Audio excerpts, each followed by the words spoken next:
When brave explorers from the ancient lands first sailed across the vast ocean and discovered the continent of Aptina, they marveled at its blinding beauty and its seemingly endless resources.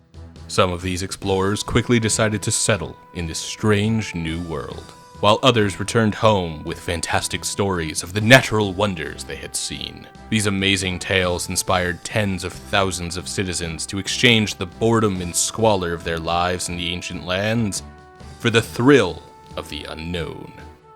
But these new settlers, many of them poor and uneducated, ironically brought with them the very dysfunctions of society that they had hoped to escape: poverty, crime, and inevitably, war. The borders of the continent were drawn in blood, as hastily formed nations fought each other over territorial fights and religious beliefs, for the most ridiculous of reasons and for the most noble of causes. Skies which had once been a brilliant blue were now thick with the ebony smoke of burning forests and smoldering ruins. Rivers which had once been clear as glass were choked with the bloated bodies of the dead. And the continent, which had once been a monument to the beauty of nature, was now a testament to the ugliness of man. Some believed that the Aptinan Wars might never end, until a miraculous discovery was made. In the heart of the Pharastia kingdom, archaeologists discovered evidence that the continent had been populated once before, in the stunning form of several mechanical giants, which later became known as Atak. Each Atak resembled an armor-clad knight and stood at least 25 feet in height. After months of analysis and experimentation, it was determined how the Atak were controlled by the focused thoughts of a pilot, who sat inside of the head of the Atak as the machine literally read his mind. With the awesome power of the Atak added to its already formidable armies, it was only a matter of weeks before Pharastia assumed control of the entire continent. A few countries attempted to fight the kingdom, but as news of the Atak and their unholy strength spread across the land, the remaining nations chose surrender over annihilation. The continent was united at last, and the leaders of Pharastia decided that the power of the Atak, which had proven so useful in war, could now be used to keep the peace. The most powerful of the excavated Atak, once controlled by the king himself, was locked away in a secret location, while the remaining Atak were distributed to different regions of the continent. But the Pharastia kingdom was unable to maintain control for very long. Coups d'etats and civil wars erupted, and the kingdom found itself struggling not to preserve its rule of the continent, but to preserve its own existence. It is here, in the midst of the Second Aptinan Wars, that a spirited young man named Bastion is destined to learn of his central role in determining the ultimate fate of the continent. This is how Vanguard Bandits introduces itself to its players, though not in-game. Instead, this comes from a relic of the past, lost in the long annals of history from the ancient, distant realm of 1998. Well, 2000 for Americans. The instructional booklet, or guidebook, whatever you want to call the pack-in pamphlet that came with most games of the PS1 and 2 era. There's something inherently special about the one from Vanguard Bandits. It has some backstory lore to set the players up for getting into the game. It has some artwork that doesn't otherwise appear on the disc, fun little illustrations of characters and the mechs they pilot to give us a better look at the world beyond the pixels and low-poly graphics. And finally, it has a little bit of introduction on how to actually play the game, what the buttons do, explanations of what skill points are, and play-by-play of how battles will transpire and what is expected of the player to succeed. It's funny to see the modern-day discourse around games and game design, especially when it comes to the opening of most games and their elongated tutorials. From the minimally obtrusive styles of From Software's Undead Asylum and Things Betwixt, to the absolutely hand-wrenching of Code Vein's press these buttons this many times to move on. I actually like that game, by the way, but the tutorial is pretty mid. But I've heard it time and again that retro games from every content creator's childhood, the stuff we played in the 80s, the 90s, and the 2000s, never had these long-winded tutorials that sucks the joy out of the first 30 minutes of the game. Though the conversation never seems to head over to the guidebooks, aside from the nostalgia of having pack-ins with your physical copies. So, as games continue to turn away from even including discs in their physical releases, or not having physical releases at all, I wanted to open up this video by highlighting what was really lost when pack-ins started to fade out of existence. Because these booklets were the tutorial, and they more often than not weren't something we read through on the couch before booting up the game. We read them on the drive home, peeling away the cellophane wrapping of the packaging, and diving through the booklet for a preview at the game we'd finally gotten our hands on. The first plug in the plug-and-play model that let us boot up the game from the first time and start going. But I've waxed poetic on the old times long enough. Howdy, I'm Prakuza, and welcome to DevBox, where today I'm pulling an old failed attempt at completion out of the backlog in order to revisit a game that I could never beat as a kid. That's right, we've got another Rico on our hands, which is to say, an old game I couldn't beat. Though, this one is with a slight caveat. We'll get to that in a bit. For now, let's boot up our game and offer Vanguard Bandits some retro respect.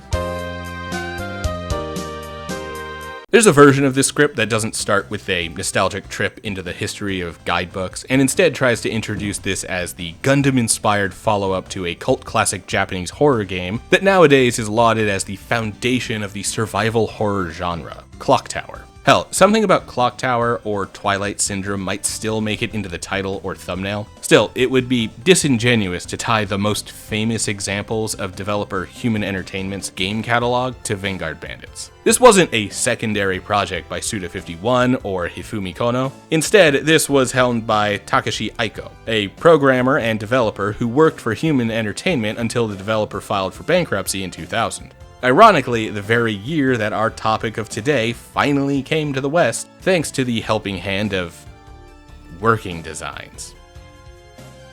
Even though I remain a massive fan of the Lunar series, and I'm happy for Working Designs' work for bringing it, Vanguard Bandits, and many other series to the States, the more I run into their content, the more I understand why the localizer has such a bad reputation. Few things highlight this issue quite as well as putting Victor Ireland's name at the top of the English credits as director. Like, in an era where many developers have been forced to put a pseudonym on games they worked on instead of their real names because the companies were afraid of their developers being poached, and Japanese games specifically were a point of contention in the West with the term JRPG being used both as a genre tag and derogatory descriptor to brush off games from the region, it sucks to see the name of the guy who owns the business that translated the game above any single person on the original development team. Still, Working Designs is a part of this story, and their influence can be clearly seen in the English product. From Ireland's usual stable of actors and singers coming in to supply their voice work, to the North American version of the game coming with a demo for the Lunar 2 PS1 remake. This includes the decision to change the name.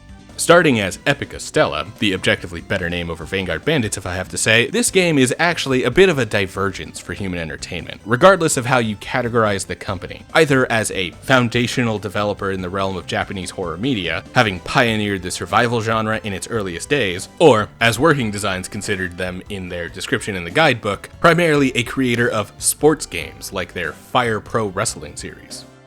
Kind of a wild take in hindsight. Makes me wonder if maybe games like Twilight Syndrome and Clock Tower were saved by the apathy of Western publishers and localizers, even if their current cult status didn't lead to commercial success when they released, and the developer eventually went bankrupt. Of course, today we're not looking at Human's better-known history, and instead focusing on a fairly lighthearted mecha anime game that can easily slot into place with contemporary animated series like Gundam, Zoids, or Gurren Lagann. Whichever of those three set off your dopamine responses probably says more about you than you'd like to admit.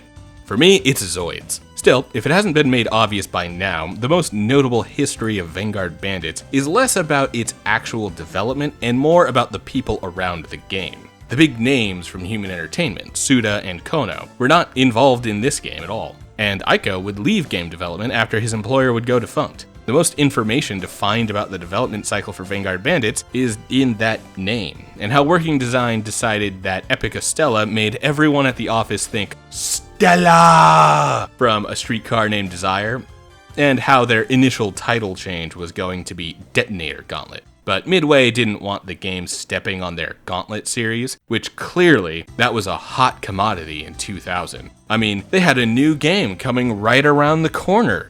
15 years later. No, we don't talk about that one. It's rude to speak ill of the dead after all. So that's how we eventually wound up with Vanguard Bandits, a name that really doesn't fit the story, but I'll admit it rolls off the tongue than Super Mecha Kingdom Fighter, whatever they might have otherwise gone with, if they wanted to be hyper literal. Though I honestly can't be convinced that it's better than Epic Estella, though I suppose that also implies a space opera rather than medieval fantasy with robots. But hey, at this point we're moving from the history of the game to what's actually on the disc. In which case, let's get to that by checking out the...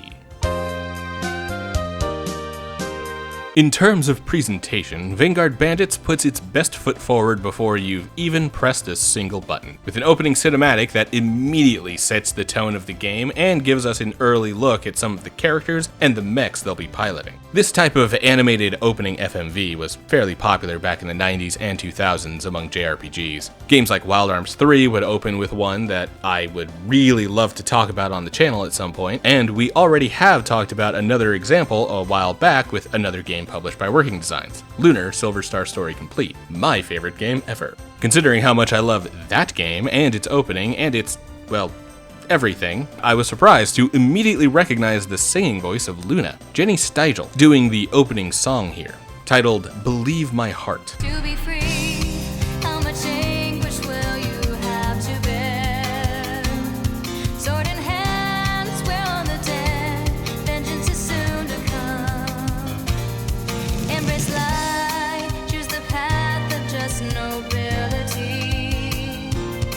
Past the dark, there's a future bright and new, if you just choose to see it. At the time, Jenny was a consistent voice tapped by Working Designs, having supplied the speaking voice for Jessica in Lunar and singing for multiple titles, including here in Vanguard Bandits. She actually sings 2 songs in this game. Kinda.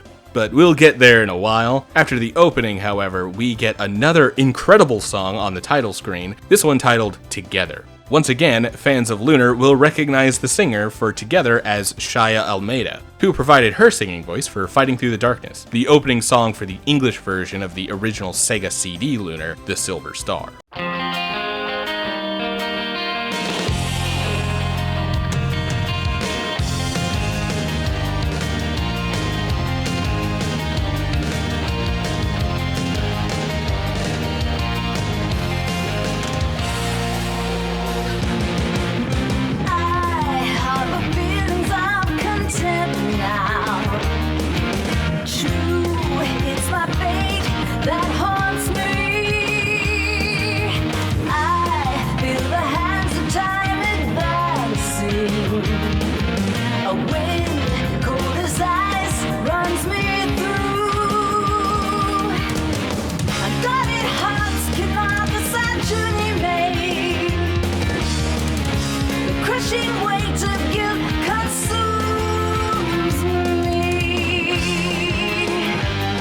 It's back-to-back bangers and makes the simple act of booting up the game into a thrilling experience. Couldn't imagine a better duo to get me ready to rockin' and sockin' some robots. Speaking of, let's talk about the stars of the show for the day. The All-Terrain Armored Combatants, or the ATACs. While unfortunately the robot names are never pronounced through some voiceover, there is no certain pronunciation for the mechs that I can fall back on, which means I get to make the decision that will likely divide some fans as I choose to call them ATACs from here on out. The Star Wars nerd in me wants to call them ATACs, like AT-ATs, and not fucking AT-ATs, by the way. But given the name of a later model being called the Tic Tac as a kind of joke, again, we'll get there, but it's gonna be a while. Going with ATAC feels the most apt, at least for the English translation. These mechs are our fighters, and they come in various shapes, sizes, and colors, some unique versions even being recolored variations of previously seen mechs. One of my favorites of these recolorings being Claire's red and purple Einlager, definitely some color favoritism there on my part, but that still doesn't take my top spot among the mechs. That spot actually gets filled by the Tic Tac, with its dolphin-shaped pauldrons and the sleek blue color scheme. Though there's plenty of designs for everyone to have their own favorite. My girlfriend, for example, really loved the Toreador, which, though the name implies more of a bullish design, is a lance-wielding centaur, the only one to lean far enough into any animalistic designs to actually give the mech 4 legs. There's plenty of other primal designs like the Sylphid with its blue eagle shape and unique twisting sword, or the Roaring Lion with its lion motif on its shoulder-mounted shield, but nothing quite as dedicated to the non-human design as the Toreador. Each of these mechs feels like an old toy brought to life on a digital battlefield. In 2 ways, actually. The major way that we'll engage with these mechs is through the pixelated sprites that mark on grid-zoned maps. We've already talked about these kind of maps recently when sharing my experiences with Final Fantasy Tactics, and once again, we've got a floating chessboard, with little figures that idle on them until it's their time to move and attack. These attacks, however, are where those 3D models come into play, as Vanguard Bandits takes the Fire Emblem tactic of isolating the individual hits between combatants into short little cutscenes that play out with greater detail than the larger battlefield. If you're looking to cut down the time on a given mission or playthrough, then these cutscenes can be skipped, and while I'd normally say that this kind of spoils the most fun part of the game, getting through every story path of Vanguard Bandits can take a while. So, no judgment if you want to skip the cutscenes as the multiple playthroughs goes on. I know I had to in order to gather all of this footage, though my playthrough here ran into some other struggles that extended my playtime by several hours. These battle scenes, however, are quite possibly the biggest draw of Vanguard Bandits entirely. We're not quite at the gameplay section, so I'll save the dissection of how the game's interactivity and gameplay keeps the player engaged through not only one, but many playthroughs. In that case, though, on a surface level, the combat cutscenes are the most visually appealing sections of the game, with a couple of them even being used to showcase a full fight that includes dialogue, more complex choreography, and a dynamic camera. We're still on PS1, and these are in-engine scenes, so don't go expecting Final Fantasy X's pre-rendered FMVs, but they're still stunning little fights for what they are. In fact, I really don't even want to diminish this with a for what they are type of qualifier. These are honestly really incredible, and really push the limits of what the PS1 was capable of.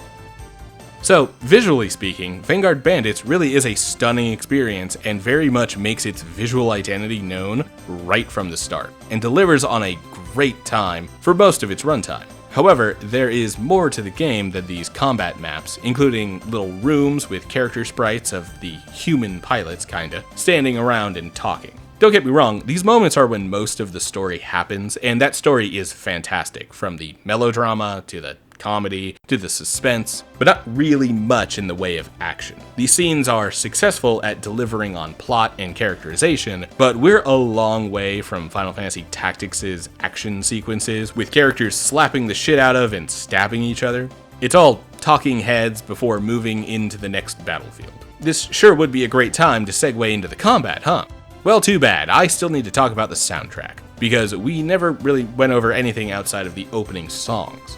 Most of the music is what I'd call serviceable, great 1 to 3 minute loops that can keep the atmosphere going during cutscenes, combat, or whatever the game needs to fill the space. But then, there are some absolute bangers that step well beyond the serviceable descriptor. A great example is the song that plays every time we enter the little attack cutscenes, titled Passion.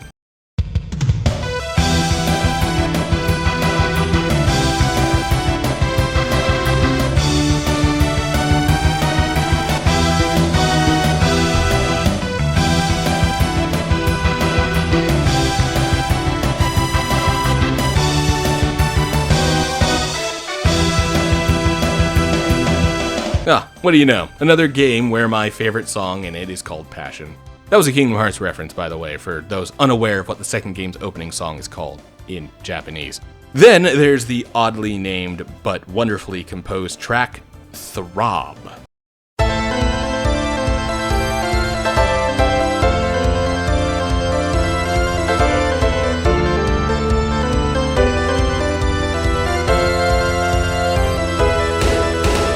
Which brings some intense weight to every scene that it plays in, with a MIDI organ that really spices up the action and gets the blood pumping. But even on the more mellow side of things, we've got After the Fact, which plays during the pre-mission menu between each fight.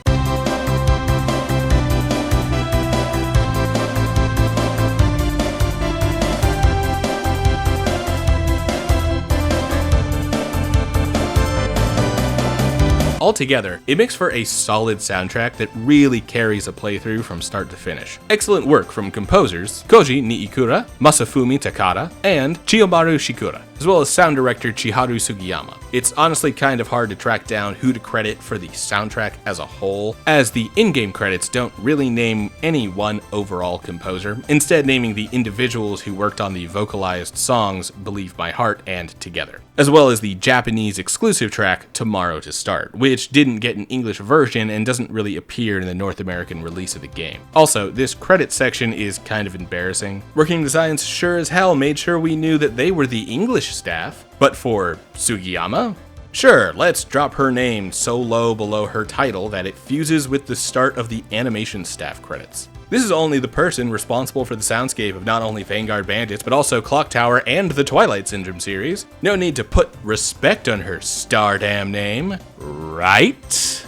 Anyway, with that rant behind us, we can finally get into the hot topic that will likely be the determining factor for if you decide to pick up Vanguard Bandits for yourself.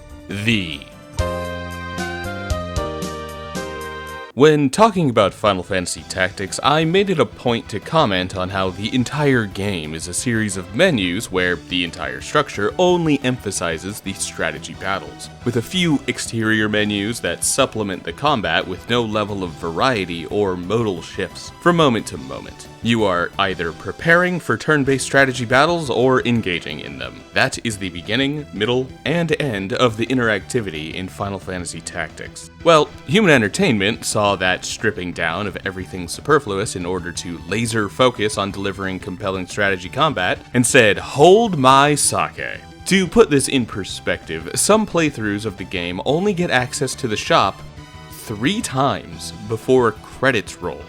Vanguard Bandits may be the leanest game I've ever played, as every ounce of fat has been trimmed for the sake of funneling players towards either the combat or the story. In which case, let's get to that lean, meaty combat. Hated that. Hated it the second I wrote it, then I read it and hated it again. So, to prepare for combat, we can equip our ATACs and their gear. For several characters, this does mean swapping out the actual mechs they pilot, as well as the weapons, accessories, and gems that are equipped to each one. Some characters, like Main Boy Bastion or Danny Sexbane cosplayer Zira, can't have their mechs swapped, and some ATACs can't even have their weapons or gems changed. So while there is a level of customization available, it can be very limited from character to character. Once this quick dive into the equipment and infrequent shop menu is finished, we can get into the actual fights. Combat takes place in about the way you might expect for a turn-based strategy RPG. We control our group of sprites around the map as we corner, flank, and surround enemy sprites in order to systematically wipe out every threat that comes our way. Most of the time this means killing all of the enemies on the field, though for story reasons, a destroyed mech does not always mean a dead soldier, especially if they have a name. However, there are a few occasions where enemies will leave of their own accord as they see that the tide of battle is starting to slip out of their control.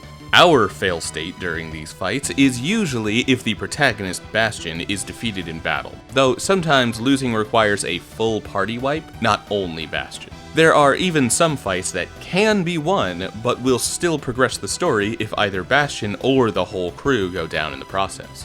On each character's turn, either ours or the AI-controlled enemies will have a number of options for how to proceed. We can move, attack if we're close enough to a targetable enemy, use a skill, though those are actually kind of rare and only start to appear after leveling our characters for a bit, and finally, end their turn.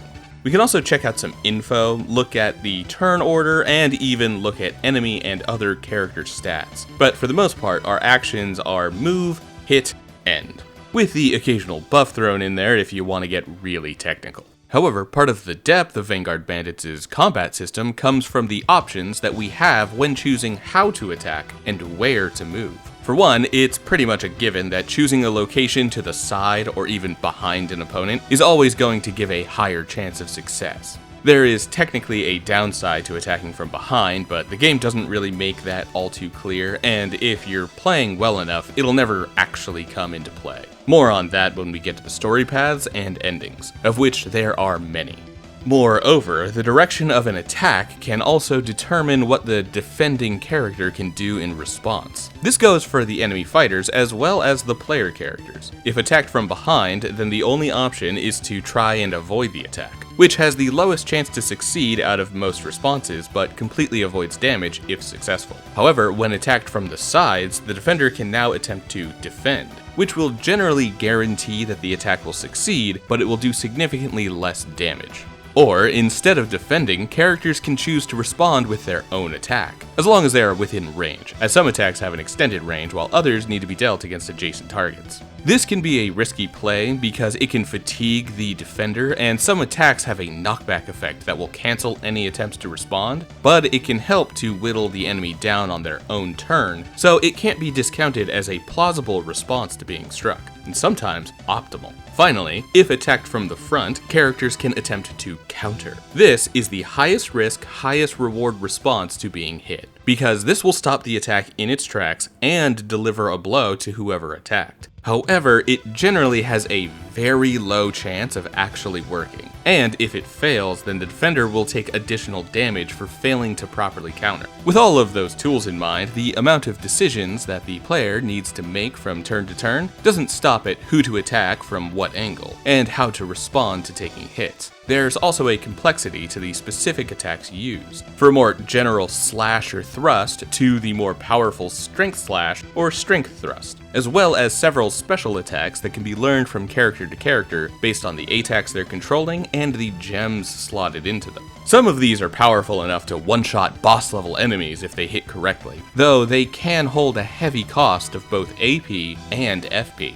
AP, or action points, are used to move around the battlefield and select attacks. Each character gets 100 at the start of their turn. In fact, their turn happens when enough ticks pass for them to build up to 100 AP, and each action costs a set amount of AP in order to use. So some of the strongest attacks can't be used unless the character using it doesn't use all of their available movement, or if they haven't already attacked earlier in their turn.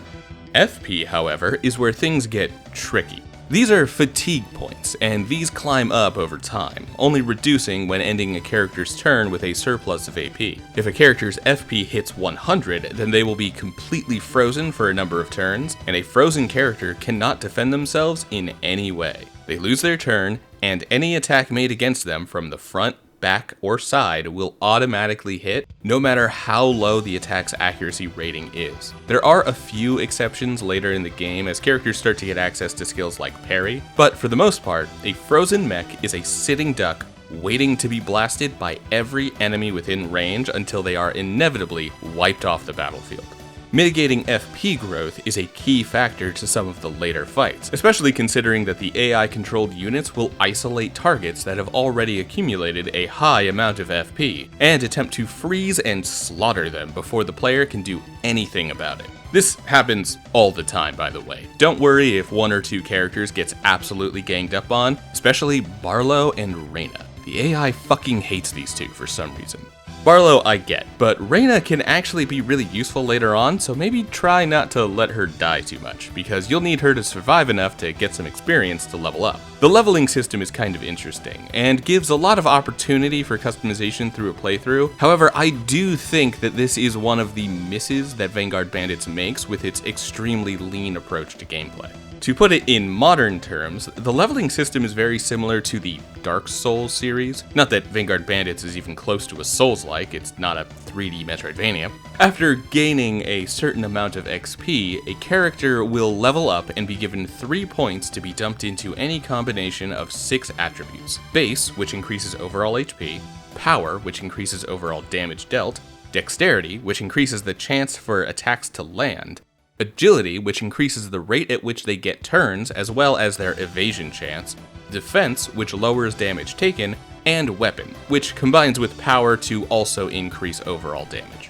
This allows players to build their party however they want, electing to focus on either making glass cannon powerhouses that absolutely blast through every enemy, tanky walls that can withstand the enemy onslaughts, or evasive ninjas that attack frequently and avoid damage at all costs. The freedom here isn't the miss, by the way. The miss is in the way that upgrading these attributes unlocks attacks and skills down the line, with some of the strongest attacks for specific characters requiring a specific set of attributes that you'll only really achieve by the end if you start dumping points into the required attributes from the beginning. For example, I didn't even get Bastion's strongest attack on my first playthrough for this recording, and only ever saw it in the final cutscene where he automatically uses it, like Cloud's Omnislash against Sephiroth in OG Final Fantasy VII. So, like, while there is some freedom in how to build each character, there is an optimal path that the game kind of expects of the player by the end of the game. Because let me tell you, the last few fights in this game get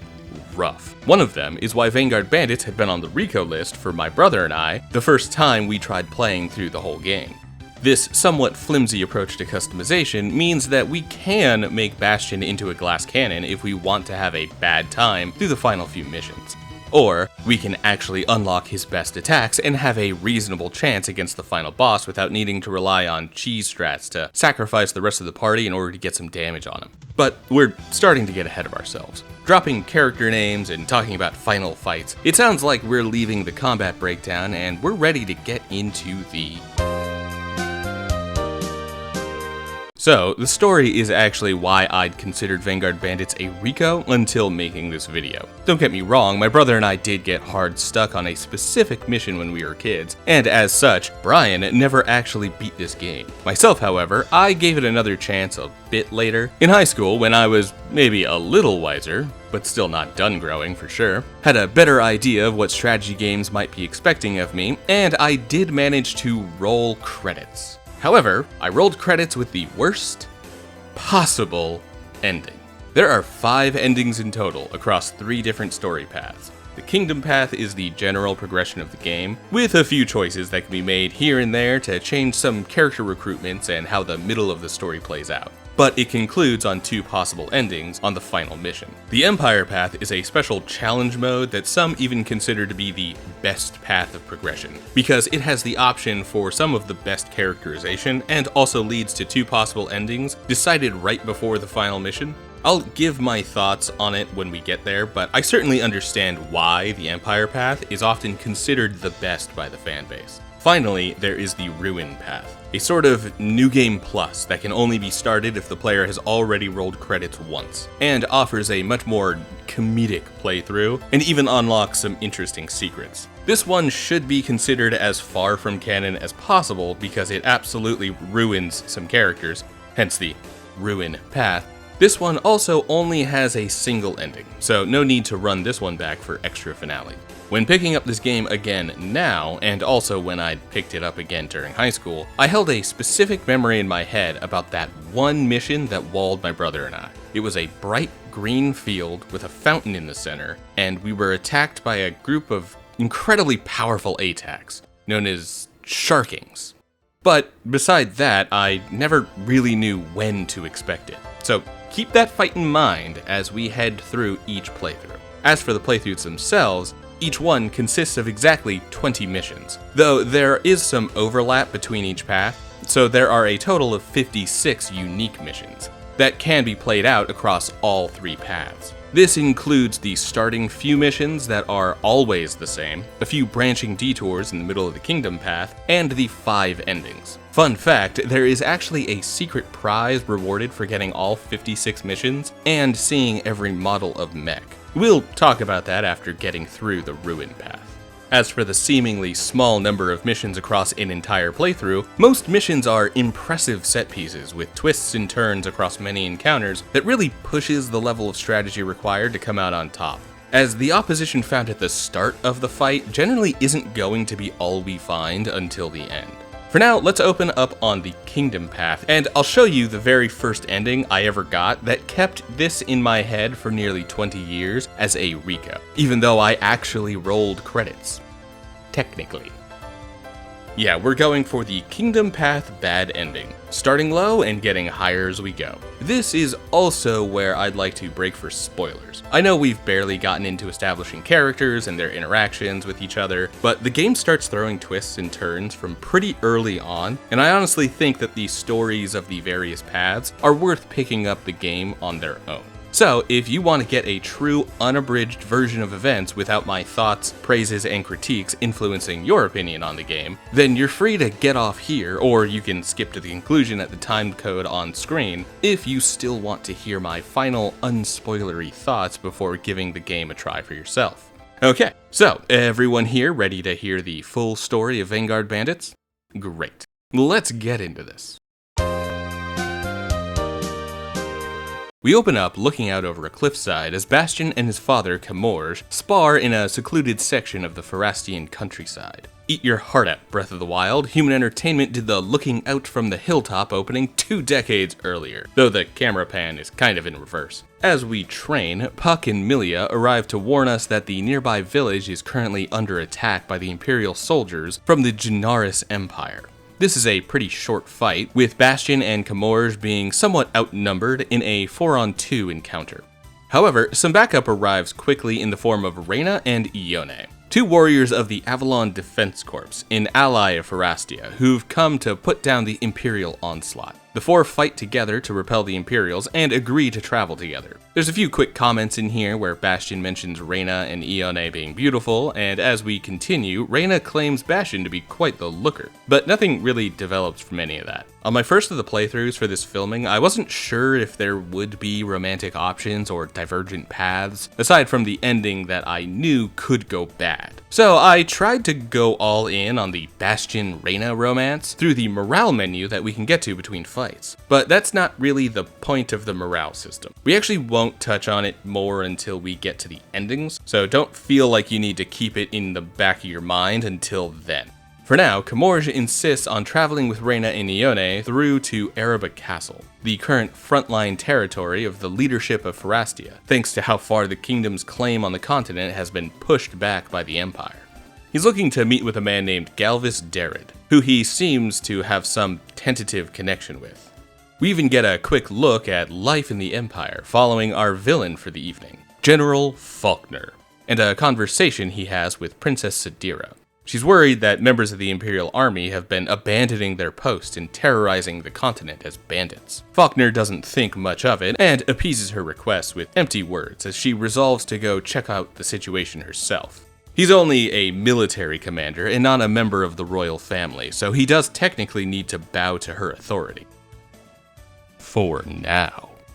Back at the camp, we get a look into Bastion's sexism as he seemingly treats Milia like a servant without offering much thanks, and Milia and Reyna gang up on him to tell him that he's kind of a dick for doing that, which he is. But no time for that. Instead, we run into a battle unfolding between some other travelers and bandits piling Imperial attacks.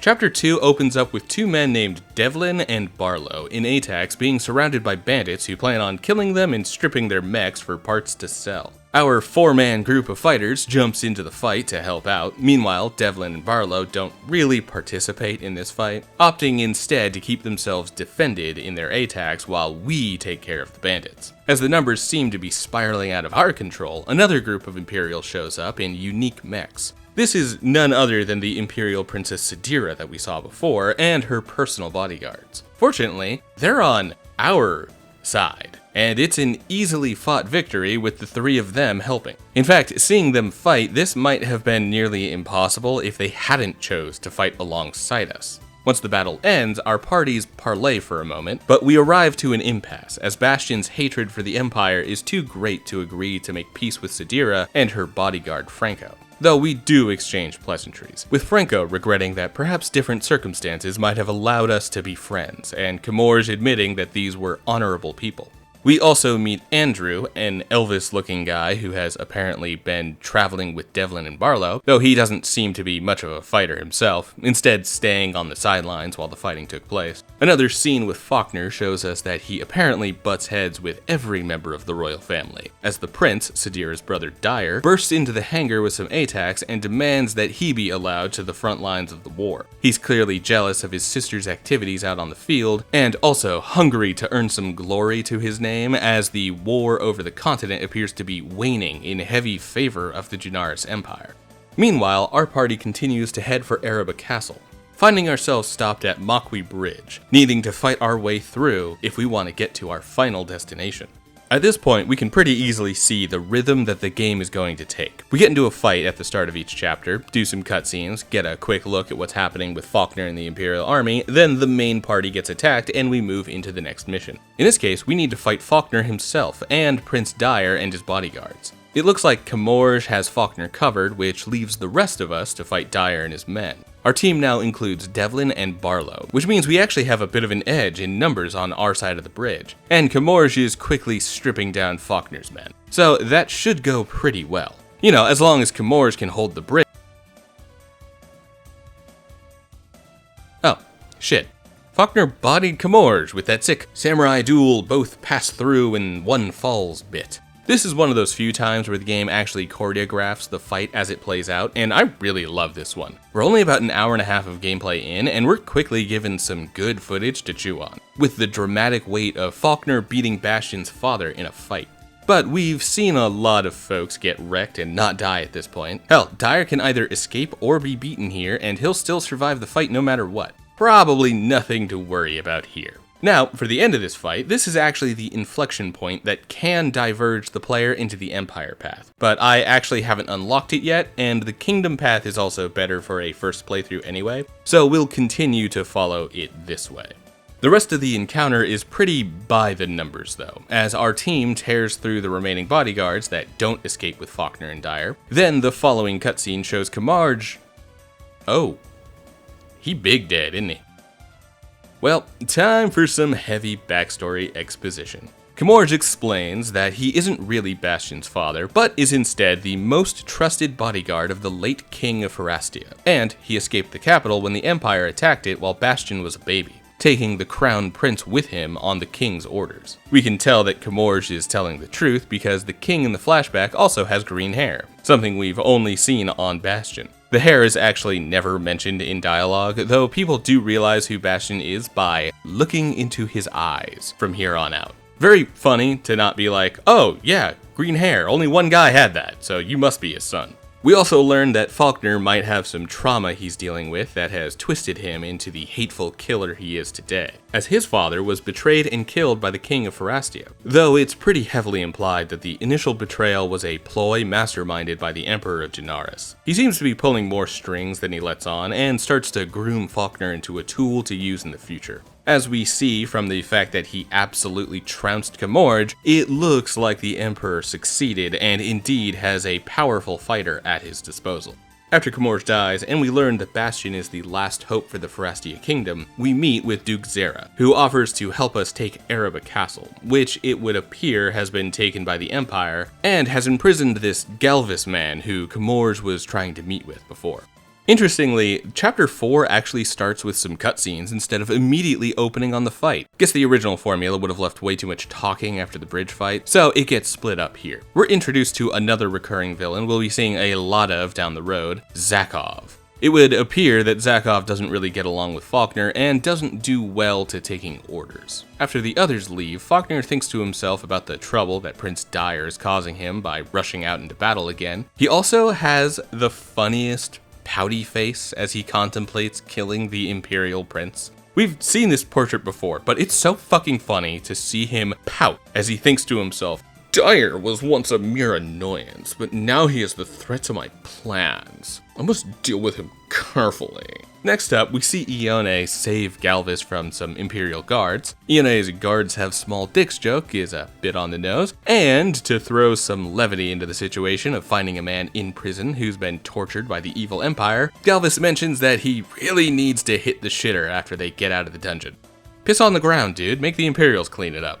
Piss on the guard, in fact. The plot thickens, though, as Andrew appears and comments about some boss of his that's going to want to know what's happening. The following fight is actually pretty intense, as we're kind of outnumbered and up against pretty strong enemies that can easily slap our heads clean off. Fortunately, we have Zera to take the brunt of the fight against Faulkner and Dyer. He's also backed up by Ganlin, a suspicious-looking dude piloting an ATAC with bat wings coming out of the hips, who had previously been in charge of Erebba Castle's defenses before the Empire took the place over from under him.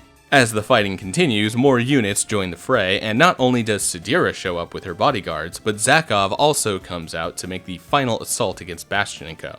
in order to stomp out our attempts at retaking the castle. From here, our objective changes for the only time in the entire game, from kill all enemy combatants to take the castle. So, in order to win, Bastion simply needs to stand on the right square, and the castle will be considered ours. I actually get Devlin to do it, but that sounds less impressive for our protagonist. And the fight is quickly finished. I mean, I say quickly, but counting from the start of when the actual fighting started to standing on the final square, about 30 minutes pass. These are long missions, and that's without even considering the cutscenes and all the dialogue to get through. And in this mission, we didn't even have to kill everybody.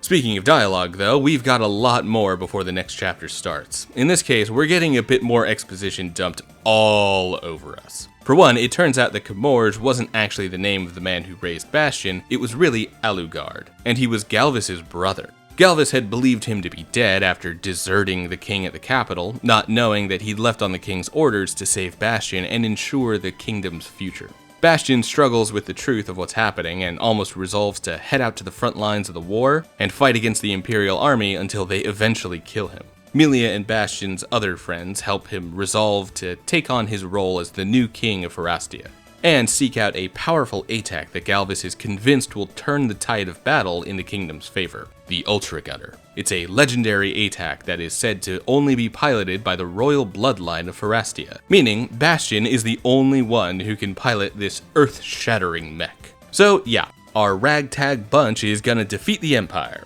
because they're known to be small, weak, and easy to beat, like Rome or Britannia. Our next step is to head out and meet with Marquis Dion of Dion-Lev, the country to the south of Pharastia. But on the way there, we naturally run into some bandits. Before the next fight, we get a little more cutscene. This one is a simple introduction for Claire, a young woman from Nordelaine, a nation that has an alliance with the Empire but is otherwise not very involved in the grander war for the continent. Claire's entire bit is that she talks like a valley girl, and she's ideally supposed to be self-centered, pretty, and annoying. Oh, and she seems to have a situationship with her bodyguard Xion.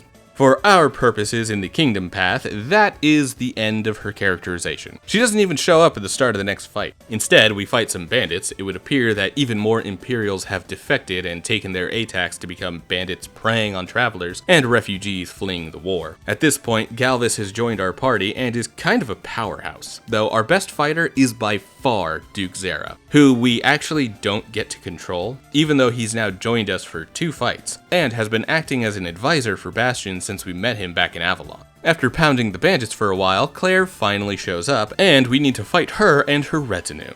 They're much tougher than the bandits, and we're already worn down a bit from fighting them. However, we only need to take out Claire herself in order for the rest to retreat and end the mission. At this point, we get the chance to take a branching path. Both paths can still lead to either ending, and it only affects our party composition in the future, as well as the next 3 missions. Since I did both for completionist's sake, for putting the video together, we'll go over both right now. The option arises when a messenger from Duke Radcott of the Muspel Nation to the west asks us to meet with him. Neither Galvus nor Zera trust this man, but Bastion is given the option to either accept the offer to meet for information on the Ultra Gunner, or decline and make our way to meet with Marquis Dion like we'd already planned ahead of time. We'll go through chapters 6 through 8 as if we didn't meet with him first, because that's how I played the first returning playthrough for this recording. Either way, when we leave, Duke Zera entrusts the safety of Ereba Castle to Ione, as he's having doubts about Ganlin's loyalties. And what do you know, as we try to reach Marquis Dion, we're instead attacked by Radcott's men, trying to bring Bastion back to Muspel, by force if necessary. Damn, Galvus insulting Radcott's mama is brutal.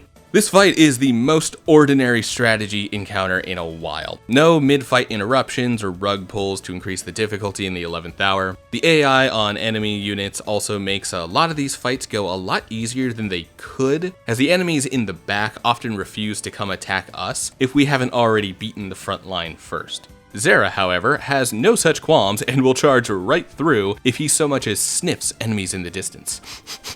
With the fight done, we can finally meet with Marquis Dion, and he seems to not know if he can trust that we're ready to take on the Ultra Gunner. Looks like the old man is going to want to test us before we can get the information he has. Boy, lots of old gray hairs running the show in this world currently entrenched in endless war. Who'd have thought? The following fight is Dion's test, and it looks like for story purposes we only need to win one fight. On this run, I make it all the way to Andrew before I'm quickly trounced. The dude appears with a ninja-style attack and wipes the floor with me. Turns out Dion was the boss he'd mentioned when talking to himself before. Guess he's been spying on us for the Marquis this whole time. There is a final fight against Dion if we can survive further than Andrew, but even getting there is incredibly tough, let alone actually finishing off every fighter. Oh, and Andrew naturally shows that he's a total pig when he hits on Milia, who has to be underage. Being a ladies' man, or more aptly, a perv, has been a bit this whole time. Definitely a character I found funny as a kid, but now she is kinda pathetic. Well, after the fight, Dion tries to give us a new stone called the Gratia, which is the only gem that holds the power to activate Ultra Gunner. And who'd have guessed that Betrayer McMurder, my friends, stole the stone and betrayed us? Time to go murder Ganlon. Well, at the start of the next fight, Betrayer McMurder, my friends, dies instantly before I even get the chance at revenge. Star damn it, Radcott, that was my kill! How dare you take that from me? Also, why would these soldiers be so willing to die for Radcott? Dude is a total dick, and we've already seen him betray someone who only helped him before. I will say though, in this fight, Radcott's triple-sided halberd is sick. I really like his whole ATAC's design, the Bahamut, one of the 6 excavated models from prehistory that are among the strongest on the continent. Like Zera's Toreador, we've also seen 2 of the other 3 excavated models, in the hands of Princess Sadira and Prince Dire, with the Sylphide and Cerebus respectively. And this is our first sighting of Dion's Roaring Lion. There's still a few more to find, but for now, we've actually seen quite a few of these elite, ultra-powerful models, and a bunch are on our side of the war. Anyway, we kill Radcott's men, then surround and slaughter him, and he reveals that he'd been working with Faulkner the whole time, but hoped to take the Ultra Gunner for himself and usurp the Empire for control of the continent. After the fight, Sadira shows up, and we make the beginnings of a tentative alliance between her and Bastion. Not enough for her to join our team, but it at least gives us hope that there might be someone worth negotiating with once Faulkner and the Emperor are dealt with. This is another one of those points where the game can diverge in a few ways, but specifically into the Ruin path. So we'll be coming back here when we head on that route in a bit. For now though, this mission ends with us following a rumor and a vision that Bastion was given for the whereabouts of the Ultra Gunner. But before we can get there, we should go over the changes between chapters 6, 7, and 8 if we choose to meet with Duke Radcott instead of skipping him to go straight to Dion. Well, first up is that Zera absolutely tongue lashes the fucking shit out of Bastion. Deservedly so, Radcott is evil. And yeah, we head out to the meetup and it goes very obviously bad as Radcott ambushes us and surrounds Bastion with his forces. I get my ass beat so hard that I don't know if Bastion even gets the chance to attack for the entire fight. But it's fine. We can technically win this fight, in which case chapters 7 and 8 play out the way we saw before. Otherwise, we're captured, and through the help of Andrew, and a little girl named Nana, turns out she's Radcott's daughter and is feeling rebellious, we manage to escape through a secret passage. Really hate Andrew talking about Nana's slick passage. That is a child, you sick fuck. Well, this path does benefit from us getting the absolute best character portraits ever, including Murder Psycho Nana and Goofy Goober Bastion. He's always so stoic and serious or looking out to the world longingly, so his goofier portrait is so sudden and different. Anyway, we get ambushed again. This next fight we actually have to win, and we're up against Muspel forces at a serious disadvantage. Turns out, we only get half of our normal movement in the sand, but the Muspel soldiers don't get that. Their attacks are tuned for desert combat, it would seem. We also start at a major disadvantage with Bastion singled out closer to the enemy units, and when our allies do arrive, they don't have a lot of time to make the crossing over the arena to go save him. Fortunately, Andrew is here, and his ninja attack is great at dodging enemy attacks and absolutely blasting them down with backstabs. Still, this is one of very few resets over this playthrough. A very difficult fight that takes some careful strategy to actually get through. My best plan here is to have Bastion essentially ignore the fight at first, and regroup with his friends before taking on the enemies together. After the fight, we finally head to Dion Lev, and Andrew vouches for us to get the Gracia without needing to do his tournament this time. The cutscene plays out mostly the same, aside from Nana showing up and talking about wanting to join Bastion and the team. The new Chapter 8 plays out mostly the same as it did in the last version of the fight, only Ganlin isn't there to betray us right at the start. Instead, Nana calls out to her father, Duke Radcott. This is actually when the reveal is, but it's so painfully obvious. And we only wind up fighting his soldiers for most of the fight, as he leaves to take Nana home. That is until Ganlin joins the fight and tries to kill us for the Gracia in order to trade with Faulkner for personal gain and power. Sweet, this time I get to kill the backstabbing bastard myself. Although Duke Radcott got away when he took Nana off the battlefield. Guess we can't get everything we want.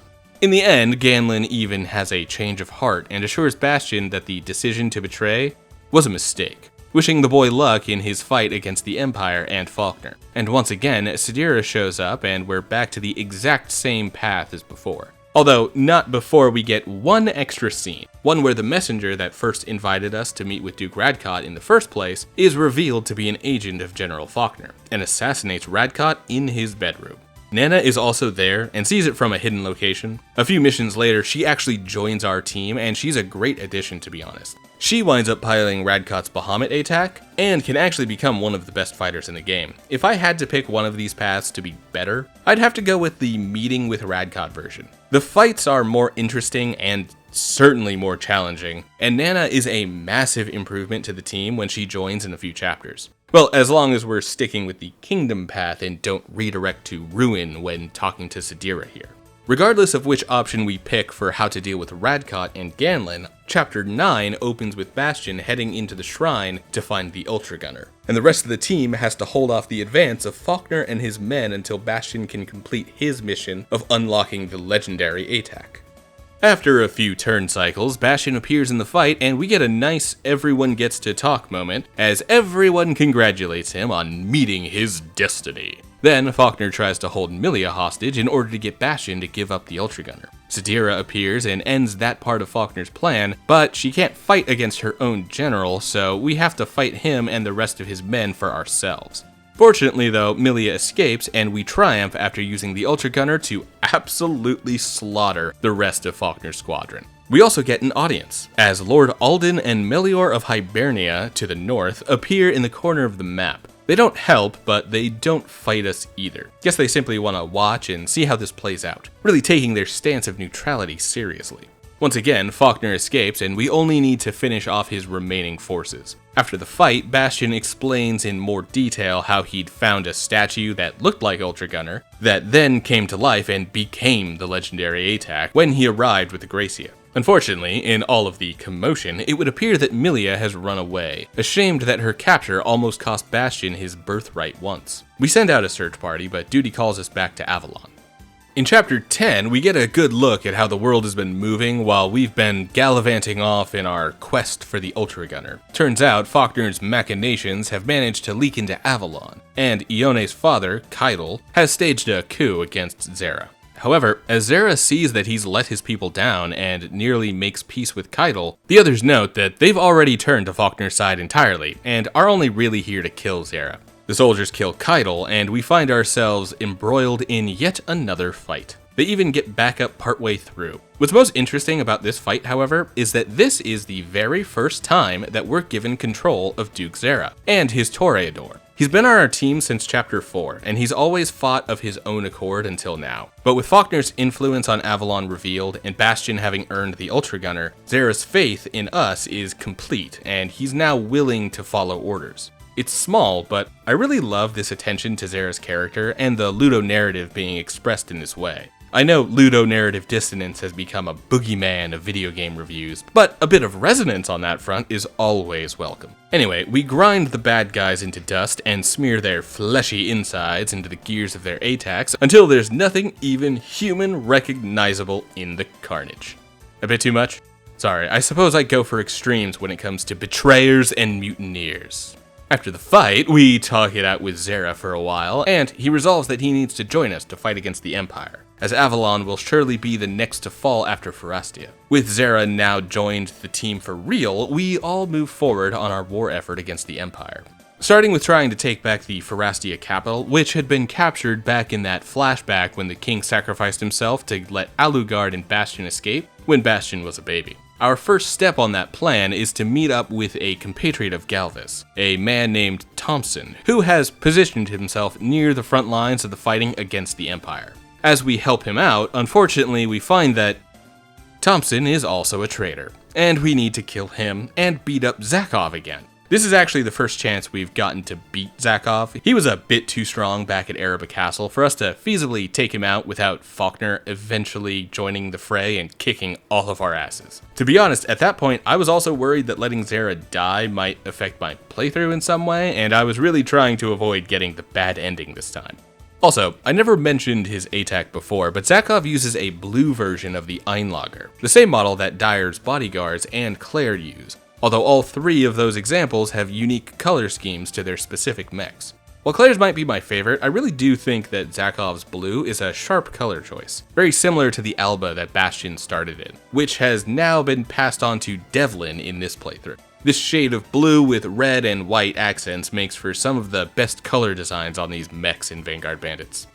Anyway, we kick Zakov's ass, kill our traitor, and get an admittedly emotional scene with Thompson that explains why he betrayed us. Faulkner had kidnapped the families of his soldiers and then killed Thompson's wife. To spare his men from the same pain, Thompson agreed to work with the Empire. Not gonna lie, that's probably the most honorable reason we've seen so far for a betrayal. Similar to Keitel, who staged a coup in order to bolster Avalon while Duke Zera had been away, Thompson was loyal to the end to his men, even if that forced him to turn against his kingdom. Not gonna lie, it adds a bit of sting to his death here. A good man in a terrible situation, but at least we can save the families of his soldiers. Before the chapter ends though, we see Zakov has escaped and made it back to the Empire after his defeat at our hands. However, he's now convinced Madoc, the Empire's lead engineer, to let him take out a new ATAC design into the battlefield, the Sharking. Zakov hopes that it might help him defeat the Ultra Gunner, and Madoc is more than eager to get a test run of the ATAC that he's been working on, but has been forbidden from seeing combat by Princess Sadira for its cruel design, meant to specifically kill ATAC pilots, rather than simply disabling enemy mechs. Our next mission is to save the families of Thompson's men, because we are goodest boy. The plan this time, however, is to let Devlin finally be useful, as he distracts some guards so we can evacuate the town. Devlin's surprising suggestion even gives us that goofy character portrait from Bastion again. This was actually my first time seeing it in this playthrough, since the Nana timeline wasn't until the second playthrough. So there's a passage in my notes about Bastion actually getting a new portrait all the way in chapter 12. I'd argue this is another reason why recruiting Nana and missing out on Dion's tournament should be the canon kingdom path, but every player will have a different experience based on their decisions, and I do like that there at least exists this level of choice.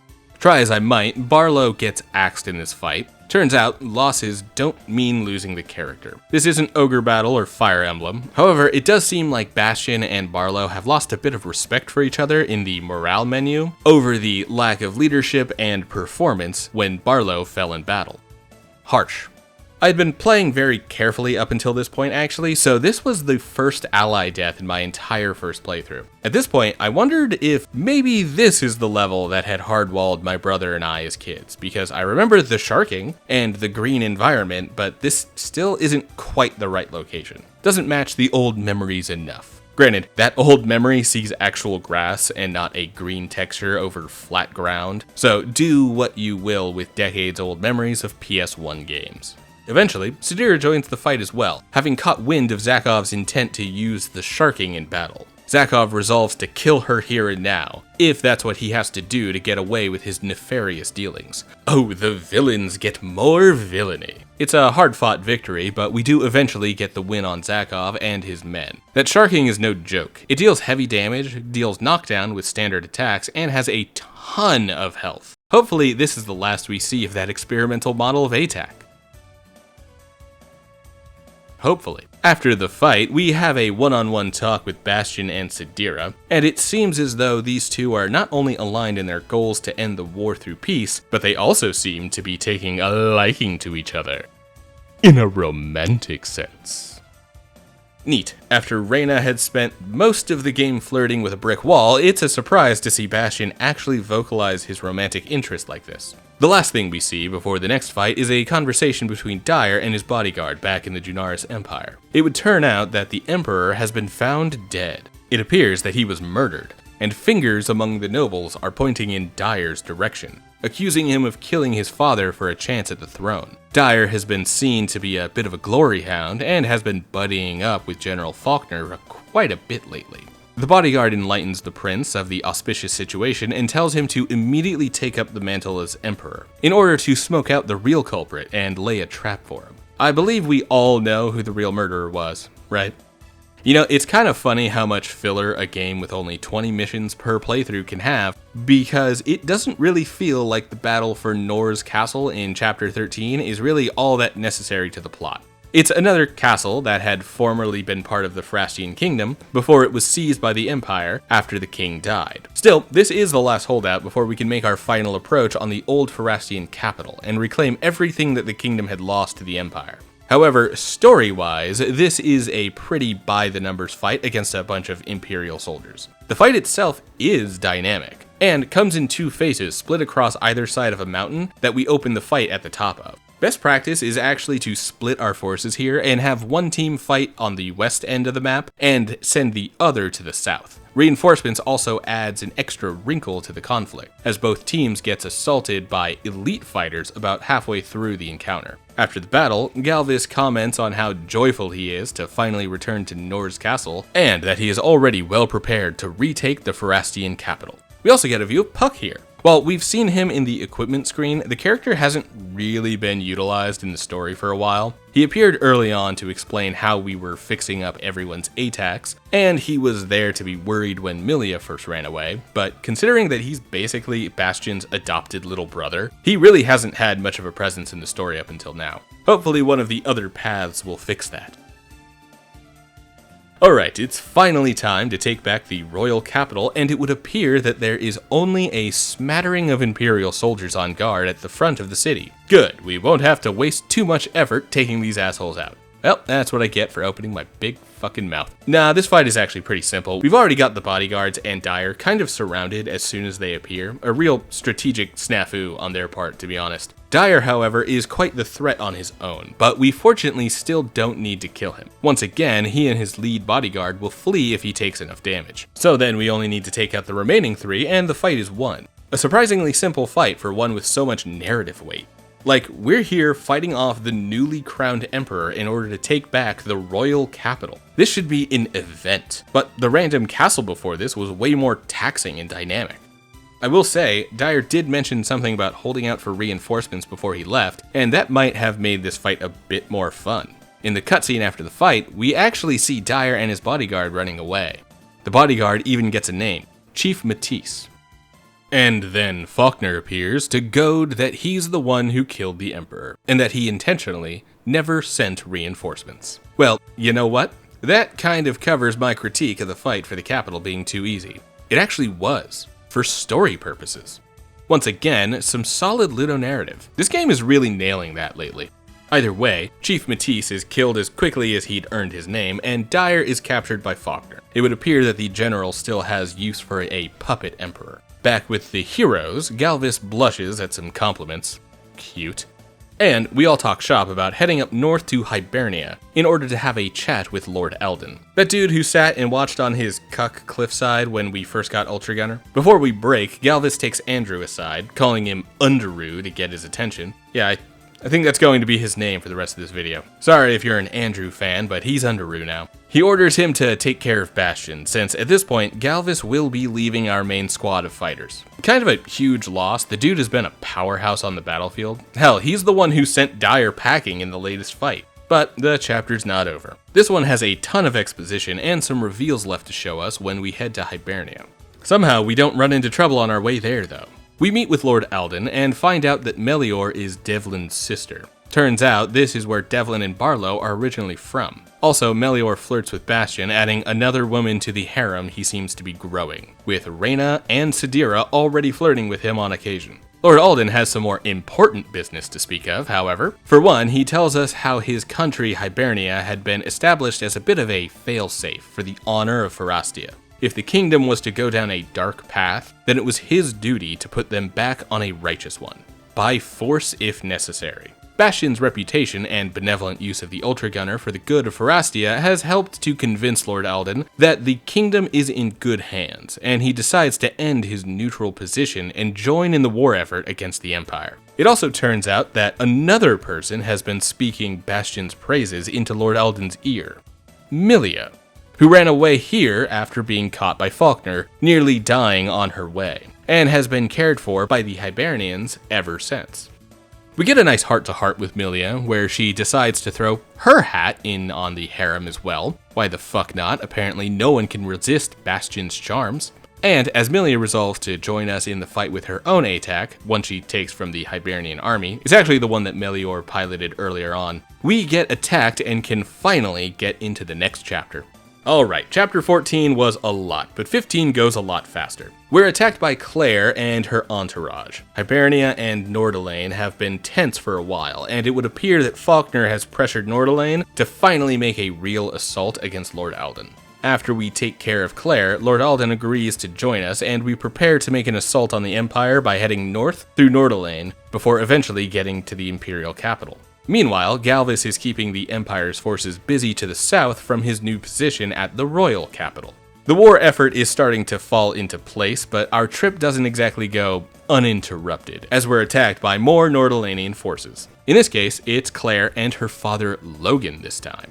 Logan pilots the Crimson, another excavated ATAC, and easily the strongest enemy we've found so far. The dude can basically one-shot most of my units. It's a tough fight, but we eventually whittle Logan down enough to take advantage of getting him frozen, and he leaves when brought down to only half health. Then Barlow gets the final hit on Claire, and we can move on. But it looks like we'll have to fight Logan again soon. Also, want to take this second to point out that the ATAC I've got Barlow in is another of my favorites. It's a Dion Lev model that we got for participating in Dion's tournament. Speaking entirely looks-wise, it's actually a tough decision for me between earning this ATAC or getting Nana to join us at this point in the game, because that is the trade-off. Still, Nana is much better, and once again, should be the canon version of the Kingdom Path.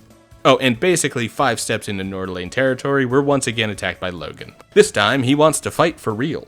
So yeah, Logan has wasted no time to offer us a real challenge, and he is even tougher this time than he was before. However, this fight doesn't go exactly according to plan, as the Empire also shows up. But they are not here to back up Logan. Instead, they want to take out Nordelaine's strongest fighters and Bastion's team at the same time, basically leaving Faulkner uncontested for the remainder of the war. Honestly, it's a solid plan. The only problem with it being that they probably shouldn't have pissed off Logan when he was in full fighting form, because he and his men wind up wiping out as many Imperials as we do. Logan and Claire, however, do eventually go down, and one of the longest fights so far is hard won. After the fight, we even have a nice little chat with Logan, and he promises to let us pass safely through Nordelaine. Turns out, having the Imperial army sent to kill him has given Logan some perspective on what side of the conflict he should be taking. He's not going to join us, but he won't stop us either. He also offers a rematch with Bastion anytime. The dude loves fighting, and the Ultra Gunner is the toughest opponent he's ever found. In fact, our beating him is technically the first time he's ever lost. The closest anyone else had ever gotten was Dion fighting him down to a draw. With that, however, we can head to Vanillin Fort and start our final assault on the Imperial capital. Alright, we're in the final stretch, and Vanillin Fort is the start of our way into Imperial territory. We're not reclaiming lost castles anymore. This is straight up the tables turning in our favor for the first time since Bastion was a baby. And naturally, that means Faulkner has come to put his best foot forward. Not only by having 2 Sharkings in the fight, but also by appearing himself in the Zulwarn, a dark counterpart to the Ultra Gunner that apparently runs on blood. Like, a lot of blood. He's been sacrificing people to it. Mostly prisoners of war, as in anyone from Pharastia that he'd captured. The dastardly bastard. Well, we don't have to fight him here, but he does weaken us and make this fight kind of a nightmare. Our team will only have half AP for every turn, which actually stops us from using many of our most powerful attacks. This is a tough restriction in a fight against 2 Sharkings. Still, we persevere and get through the fight, which doesn't throw any additional twists after the AP limitation. Thank the stars. Faulkner gives his adorable pouty face as he goads Bastion to come fight him in the Imperial capital. And we're on to the second to last fight in the entire game. Chapter 19. It's this fight, and then one final battle after it, before credits finally roll. Wait. The grassy field. The fountain in the center. The Sharkings surrounding us. This is it. This is the fight that hardwalled my brother and I when we were kids. The fight that made this game forever a Rico for Brian, and I needed to come back years later to get past even once. The second to last fight. Damn, we were so close. Anyway, this is the final confrontation against Zakov. His Sharking army is intensely hard, and this fight takes 40 minutes to get through. An intense challenge before we get to the actual end, and a damn good send-off to Zakov and the Sharking models of ATAC. Which we have to kill all of in order to get through, by the way. Killing Zakov alone isn't enough for this one, and even more appear throughout the fight as we start taking out more Sharkings. If there's any fight that's going to kill some of your characters, it's this fight. Trying to get through this flawlessly with no lost men is a challenge that my brain is not up for. These dudes are tough. After the fight, Sadira finds us and confides in us that her bodyguards have been captured by Faulkner, and his evil machinations have gone further than she could have ever imagined. Now, we learn that he's even been feeding the people of the Imperial capital to his Zolwarn in exchange for its dark power. He even seems to be able to fully take control of people's minds thanks to his new legendary evil ATAC. She asks to join us, and we head out to start the final fight. At this point, we're going to redirect and show you the final mission if we're heading into the bad ending, because I want to share my original experience with Vanguard Bandits, and better showcase why I would consider this game unfinished even after rolling credits. So, for the bad ending, we start out fighting with our normal team and find that Faulkner has some familiar faces recruited as his lackeys. These include Franco and Halleck, Sadira's bodyguards, Claire and Shion in Sharkings, and finally Dyer and Logan. Unfortunately, all 6 of them seem to be under the control of the Zolwarn. And as we attempt to get their attention, Faulkner sends out one extra blast of energy, and manages to take Bastion under his command as well. From here, we can only control Bastion and fight alongside the villains in order to kill our friends. Every single one of them. Not a lot of fanfare here.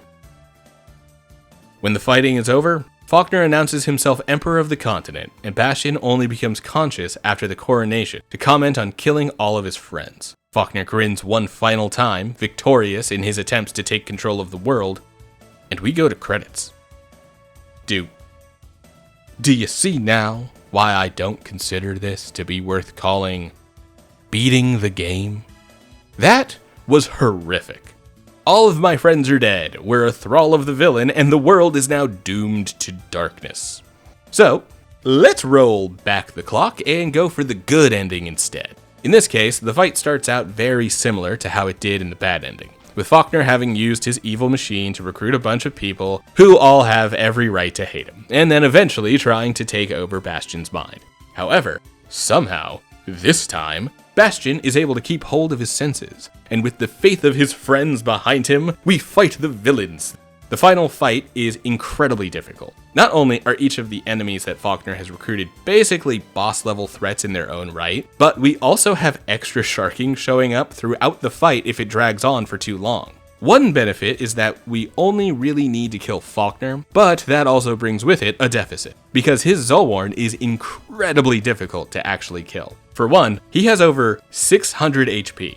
For reference, most of the strongest enemies we fought until now, including the Sharkings, only have about 200 HP. So Zolwarn is uniquely tanky. He can also basically one-shot any character that comes after him, and will generally respond to most attacks by trying to do exactly that. The result is that we need to try to hit him with as many knockback attacks as we have, hoping that he won't be able to respond the whole time. On top of that, The final hit also has to come from Bastion specifically. Otherwise, he'll heal back up, gaining over 150 health.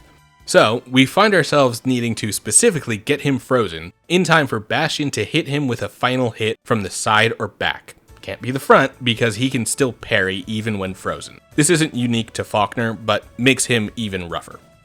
But when we finally get that last hit on him, after basically our entire team has gone down as a result, we get an amazing cutscene, and the very first time any dialogue is voice acted for the entire game. I'll let it play out in full, in fact.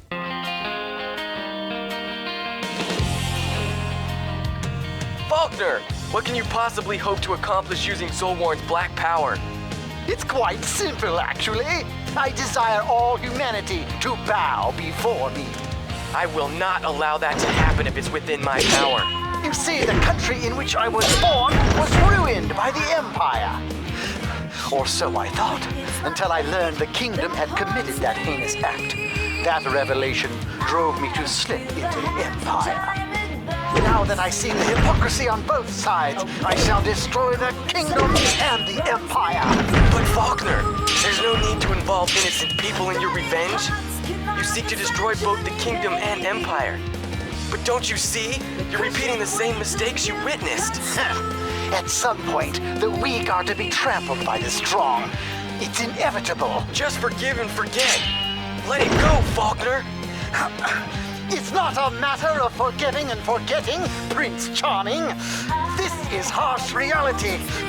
My reality. My power over the continent shall grow to be absolute. No one shall hold sway over me again. You're wrong, Faulkner. Solwarn will own your soul. You had a choice. Choosing to visit pain upon innocence was the wrong one. They knew nothing of your past. And besides, even if you do make them suffer, their pain won't heal the pain you feel over your lost loved ones. Can't you see that? Your quest for absolute domination won't fill the void in your soul. Enough speech, boy. Your words cannot save you from defeat in battle. Ha! I won't lose to you. You'll have to try harder than that, boy. I cannot let you win, Faulkner. For the sake of my nation, for the sake of my friends, and for my sake, you shall be stopped. Enough babbling! Solvorn longs for new blood! Stand and perish! I will defeat you for the honor of all those that perish to stop you! Ha! Dream on, whelp! You'll never win, Faulkner. Perhaps this will be more to your liking. Ha! Take this! The time has come to end this cheap charade. You can't seal me in darkness. I summon forth the light. Goodbye, Faulkner. I pity you. What? This is impossible. His power is breaking through. It's over. Everything I am is over. Faulkner. Incredibly satisfying. With that, Faulkner gives his final monologue, succumbing to the fate of one who's given his life to darkness. And for some reason, Bastion levels up again. Makes zero sense, because this is the end of the playthrough and there is no New Game Plus. Kinda. We'll get to that on the third path, actually. With Faulkner finished off, however, we get a final cutscene in the ruins of the Imperial capital, with Dyer taking on his role as Emperor, announcing peace to be negotiated with Bastion. On the Bastion end of things, he's hinted at possibly being prepared to join the two nations together by actually picking one member of his harem, and starting something with Sidira. However, their romance isn't extremely explicit in this run, more implied with how friendly they are. It's actually played as a bit of a joke, with Logan trying to play matchmaker between Bastion and Claire, and Milia jumping in to try expressing that they should listen to what Bastion wants, implying that she'd be his actual first choice. But yeah, it's a lighthearted end over a somber experience, as much of the Empire has been lost in the wake of the war. Either way, the game leaves it up in the air, with Sidira held out as the most likely choice. Honestly, Milia being in love with Bastion is kind of a weird 11th hour reveal from back in chapter like 15, and really adds nothing to the story, I'm not gonna lie. So, about those endings, what exactly is different between getting the good or the bad one?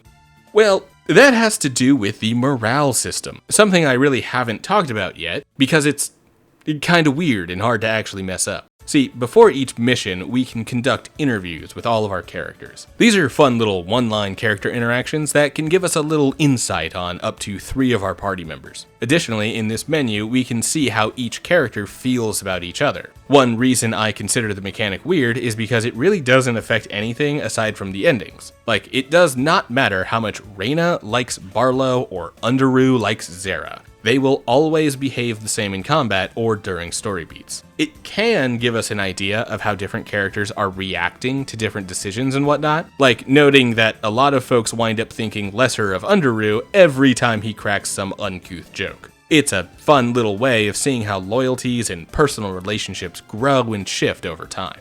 But for the purposes of story, the only thing that matters is the first column of the menu. This shows everyone's current thoughts on Bastion specifically. And as they all get closer to our MC and put more trust into him, the symbol there will shift from a square to a star to a heart. However, if they don't like his decisions, or how he controls them in battle, it will drop to a blue square, a green triangle, and further on. The actual numbers are a bit complicated, but essentially the image changes when gaining or losing 10 or 15 more morale points from the previous level. So, in order to get the bad ending, the total morale across everyone in the final fight needs to be below a total of +6. That means that one character can really shift the overall vibe in one direction or another. As an example, having Reyna or Nana with a full-on heart means that you've got a 30-point swing in the positive that can offset several other characters in their negative view. Now, while talking during the interviews can increase the positive morale of each character, there are a lot more ways to decrease the overall morale. For one, there are some dialogue segments that can do that, like the final few dialogue choices with Sadira can bring the total morale of the team down by up to 15 points. However, to actually hit the bad ending, you need to go a bit deeper towards pissing everyone off. This means letting them die in fights, having Bastion behave immorally during combat, i.e. attacking enemies from behind, and overall really not giving a shit about what happens to your team as long as you get the win. Fun fact, Barlow and Devlin's morale is actually linked in a way, so letting one of them die in a fight actually drops both of their morale as a result. With all of that in mind, and the fact that I made it like 12 chapters in before even a single character died, it's understandable how my first playthrough of these recordings got the good ending without much issue. I didn't even really know how the morale system worked at the time, and I still had enough to get the good win here first. Then I went ahead and tried to play through the entire game again since my morale was way too high towards the end for loading a save to be enough to get me the bad ending. This was also when I got to the chapter 6 through 8 Redux footage and recruited Nana. You know, for the playthrough that I intended to be the one where I kill all of my friends. The small child included. Dark. However, as I played through this run, letting my party members die as much as I could, attacking everything from behind, actively trying to get the bad ending, I still managed to get the good ending at that point. I actually had to load up an earlier save and cheat my way into actually treating my allies poorly enough to finally drop down into getting the bad ending. Of course, that begs the question, how did I accidentally hit this as a kid? I honestly don't know how I could have actually played that shittily on my first run of the game all those years ago, that I accidentally into something that I couldn't do with intention now. How fucking stupid of a teenager was I? Well, with the Kingdom path behind us, it's time to start on the Empire path. Once again, we have 2 endings to go for here, though neither is implicitly bad, even if I personally consider one to be better. This is also the path that many Vanguard Bandits fans, yes, I know y'all exist out there, you are seen and respected, this game is pretty incredible, consider to be the best path. for a few reasons. One, it has quite a few unique challenges that the Kingdom Path doesn't have, but it also has more focus on some aspects of the story that fans really enjoy. Personally, I really did enjoy it, but I'll get into comparing and contrasting once we get to the end.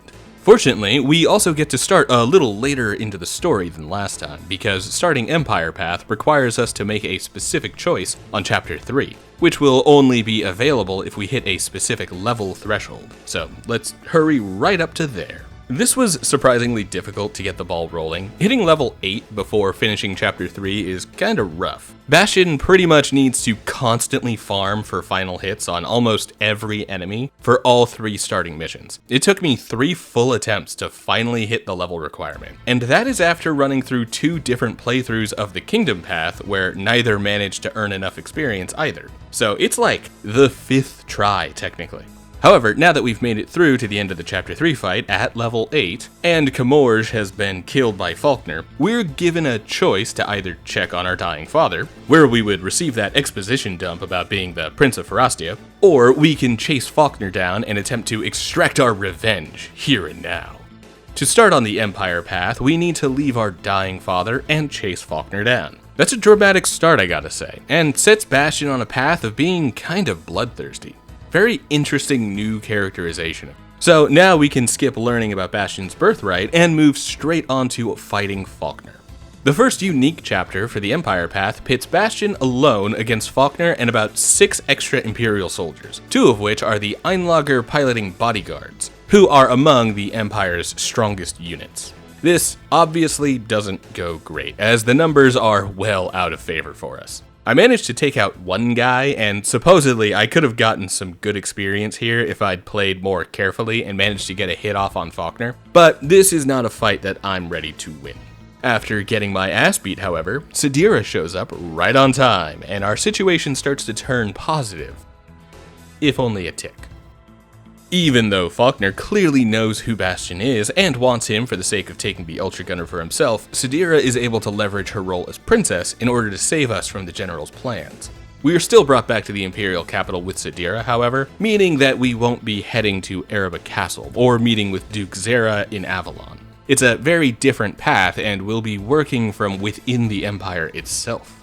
Well, the plot thickens further as we head back to Sidira's base of operations and she invites Bastion to join her secret corps that intends to uncover the truth of Faulkner's war crimes and put an end to his meddling within the Empire.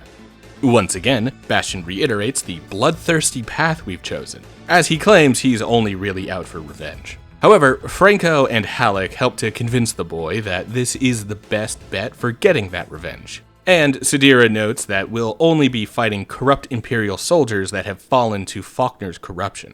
Then it's revealed that the 4 people in the room, including Bastion now, are the entire secret corps trying to take Faulkner down. Oh, and Sidira's maid, Cecilia. She claims to be a ninja, but we'll see if she really lives up to that standard. Oh, and it turns out that Puck has stowed away in the Alba, Bastion's ATAC, and will continue to be our personal engineer. We will never hear from him again. This is all to explain why his face is still in the equipment menu between chapters. Anyway, with that, we're off to check on some reports of Faulkner's soldiers working with bandits near the border of Farastia and Jinaris. Man, we fight a lot of bandits at the start of these paths, huh? Maybe Vanguard Bandits does work as a title for the game. And we're into the first fight with our new secret corps. And Cecilia actually immediately showcases her incredible utility to the team by letting us know that she spied on the bandits and saw Faulkner's men playing cards with them. That's enough reason for us to get involved and pull all of them onto the chopping block. Unfortunately, while Cecilia's ability to gather information is great for the story purposes, her ATAC is terrible in combat. It's a recolored Barbados, the same as the bog-standard red Imperial soldiers we find everywhere else. Although I will say, her unique green color scheme is by far my favorite use of the Barbados model, right up there with Zakov's unique blue Einlager. Also, one of the enemies in this fight actually has the best purple in the entire game. And this specific model and paint of the standard Andoris ATAC is another of my favorite mechs in the game, but certainly lower than more unique ones like Sidira's Sylphie. After the fight, Sidira finds herself distraught to have seen that her own citizens, even the soldiers of the Imperial Army, would be in such a position that they feel the need to prey on people like these bandits. Bastion comforts her, and the two seem to grow closer. Likewise, Bastion has a private talk with Cecilia, where she deflects from having withheld some crucial information on the bandits and the soldiers, but the two wind up kind of flirting a bit, and there seems to be something going on between them. Our next mission is to find another group that is taking advantage of the destitute that the war has left behind.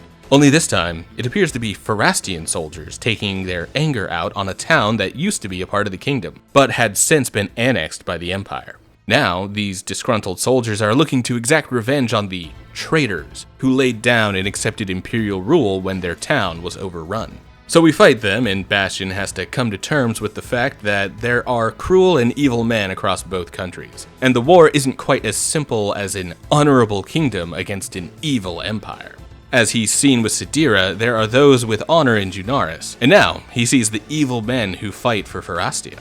It's a tough truth for Bastion to deal with, but it helps to better inform his resolve on continuing to follow Sidira.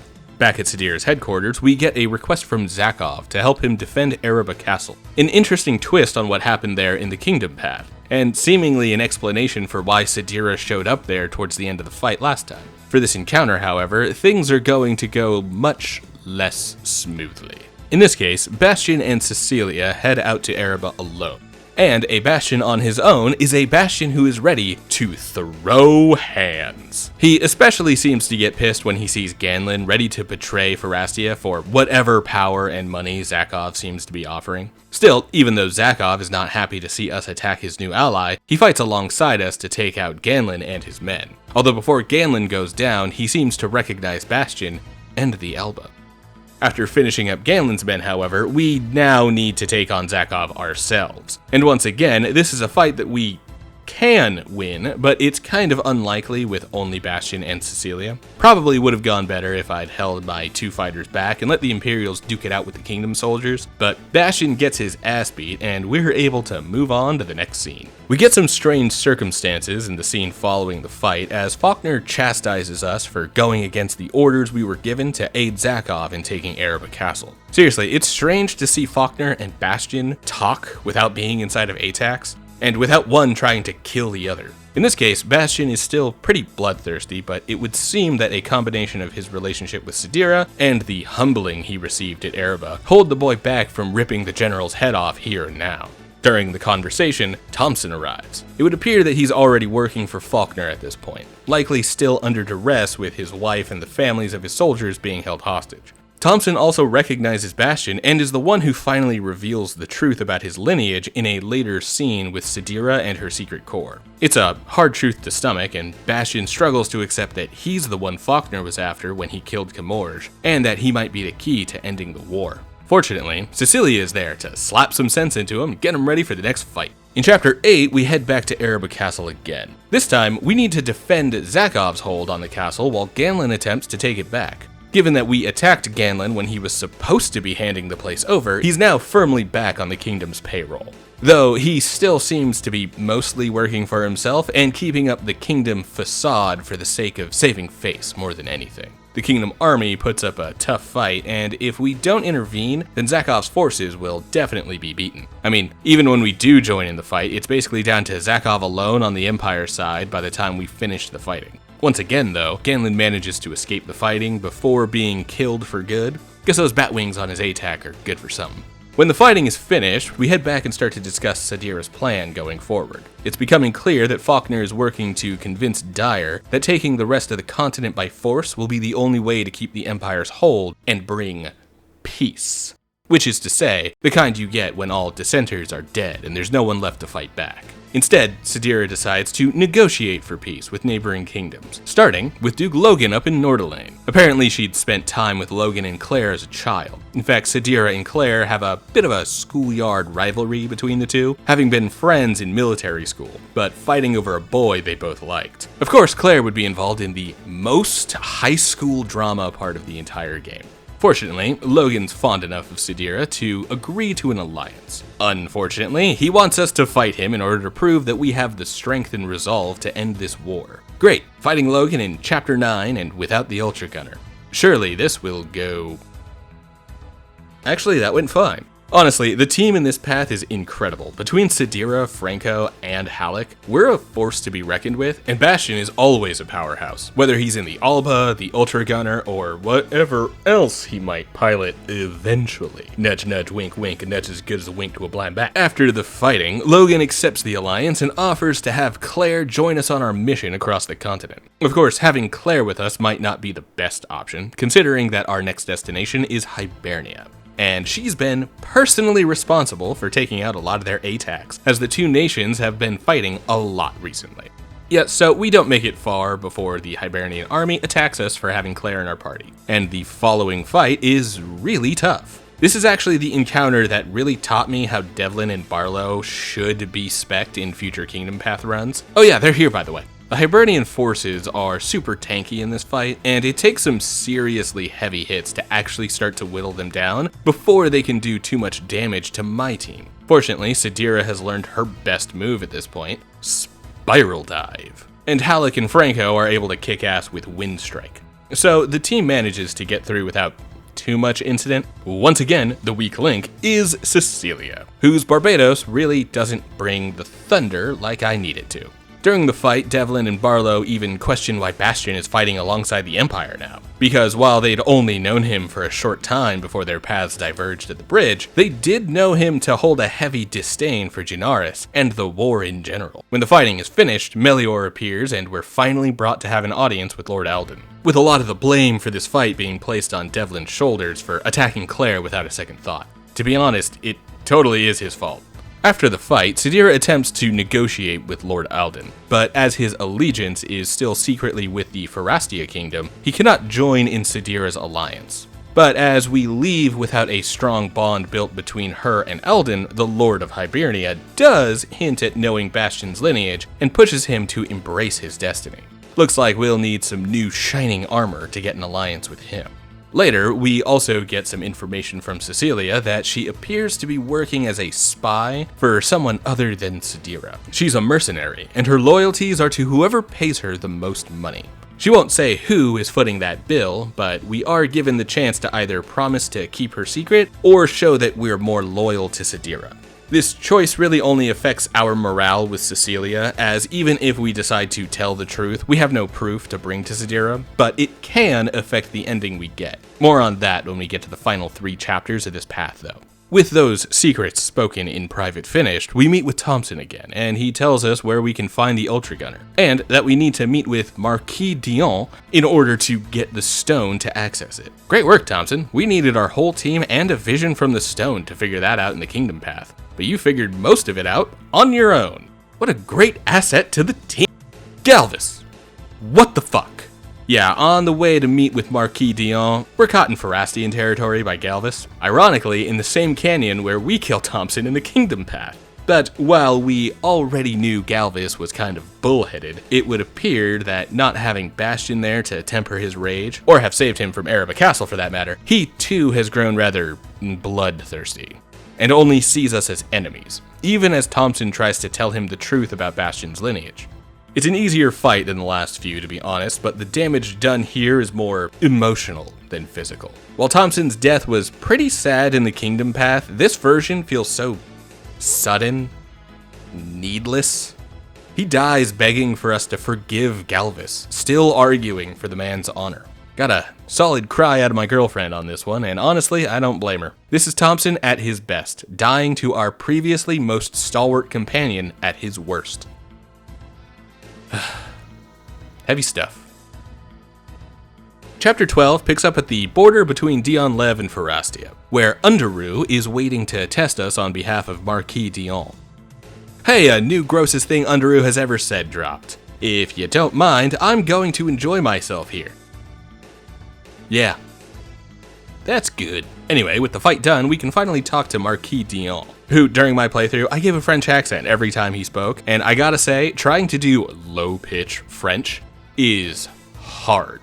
The language lends itself so much to being placed really high on the register, up there on the soft palate. Still, it gave him a unique presence whenever he came on screen. Regardless, he still wants to test us again, and so we won't be getting the Gracia right away this time. We need to do the tournament again, but this time everyone gets to participate. Oh, and Underu seems to know Cecilia, which kind of makes sense, seeing as how they're both ninjas.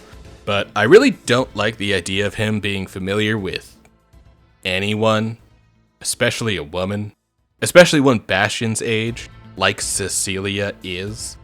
Chapter 13 is a fun encounter. Similar to Chapter 7 on the not meeting with Radcott route in the Kingdom Path, this is a tournament encounter going through one of each of the Dion Lev style ATACs. They're all mostly ninja styled mechs that use katanas. These include a Barazaf, which doesn't really match the theme, but it's weak enough to be our first fight. Then a Dentarius, we've fought a few up until now. And before we get into the named characters, we get a Flaros, the model I'd given to Barlow in my first run. Finally, we've got Underu and Dion, with their Vita Corbin and Roaring Lion respectively. The tournament this time, however, isn't all on Bastion's back. Instead, we'll be going through each of our party members one by one. Claire really earned her keep by taking out 2 of these dudes on her own. Then Franco manages to take out the Flaros, but the real dark horse of this fight is Cecilia, of all people, who somehow manages to finish off both Underu and Dion on her own. Truly an impressive feat, considering that she's been my worst fighter up until now. Once Dion has been successfully impressed, he hands over the Gracia, and sends us on our way. But Underu also decides to give Cecilia his Vita Corbin, making her a proper ninja on the battlefield. Considering that his ATAC is high among the best models, it's a massive upgrade for her. Of course, we can't simply take our win and go. As we try to leave Dion Lev, we're attacked by Radcott. Oh great, he tries to shove his weight around on this path too, huh? Well, this is a much quicker confrontation this time, and all we need to do is fight him and his men in the sand. This does mean that he's got the advantage again, because we have reduced movement in the desert, but at least we're not split up for once, and can bait them out to move towards us for most of the fight. Radcott himself is pretty tough, but we get it done and can be on our way to collect the Ultra Gunner, now having seen what some people are willing to do for the sake of that power the legendary ATAC promises. After the fight, Cecilia has a nice little heart-to-heart with Bastion, revealing that she has a past with Underu, and implies that he was both her teacher in the ninja arts, but also that they were romantically involved once. A long time ago. Underu is a groomer confirmed. It's surprising how often this type of plotline was played so lightly back in this era, not only in games or anime. Groomer Teachers was like a played-for-laughs plotline in a lot of sitcoms in the 90s and 2000s too. Anyway, Sadira appears during the heart-to-heart and is jealous of how close Bastion and Cecilia seem to be getting. This has been an ongoing threat actually, and Claire tries goading Sadira, claiming that if the princess doesn't try to stake a claim on Bastion first, someone else might do it. And now we even have Claire adding to the potential harem, because apparently Bastion is simply the hottest guy on the entire continent. Who'd have guessed? But after that, it's finally time to head out and pick up Ultra Gunner. We're already 14 chapters in and we still don't have it. Crazy, especially considering that the Kingdom Path got it at like chapter 9. We're basically 75% of the way through this time, and we're only now getting Bastion his major buff. Alright, chapter 15, and we finally have the Ultra Gunner. Let's celebrate by fighting a whole bunch of dudes all at once. The fight actually plays out almost identically to the chapter 9 Kingdom Path, only now we have Sadira with us. On the story front, however, this is when we find out that the Emperor has been assassinated. We're about on the same timeline as in the Kingdom Path for that, only this time it looks like Faulkner has managed to convince Dyer that it was Sadira who did it. Sadira, being in the presence of the ATAC of the greatest hero of Farastian legend, doesn't exactly do well for her claim that she's innocent. As a result, we wind up having to fight off their soldiers, and once again, Dyer and Faulkner both retreat long before we can kill either of them. And we clean up the rest of the enemies after they leave. We continue to head north with a somber air over our proceedings, and immediately get attacked again. Bog standard fight against some Imperials. Nothing to write home about. Well, fuck, that's Galvus and Ganlon.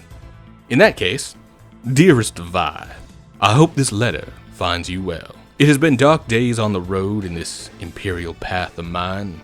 Old friends have become enemies, and enemies have become friends.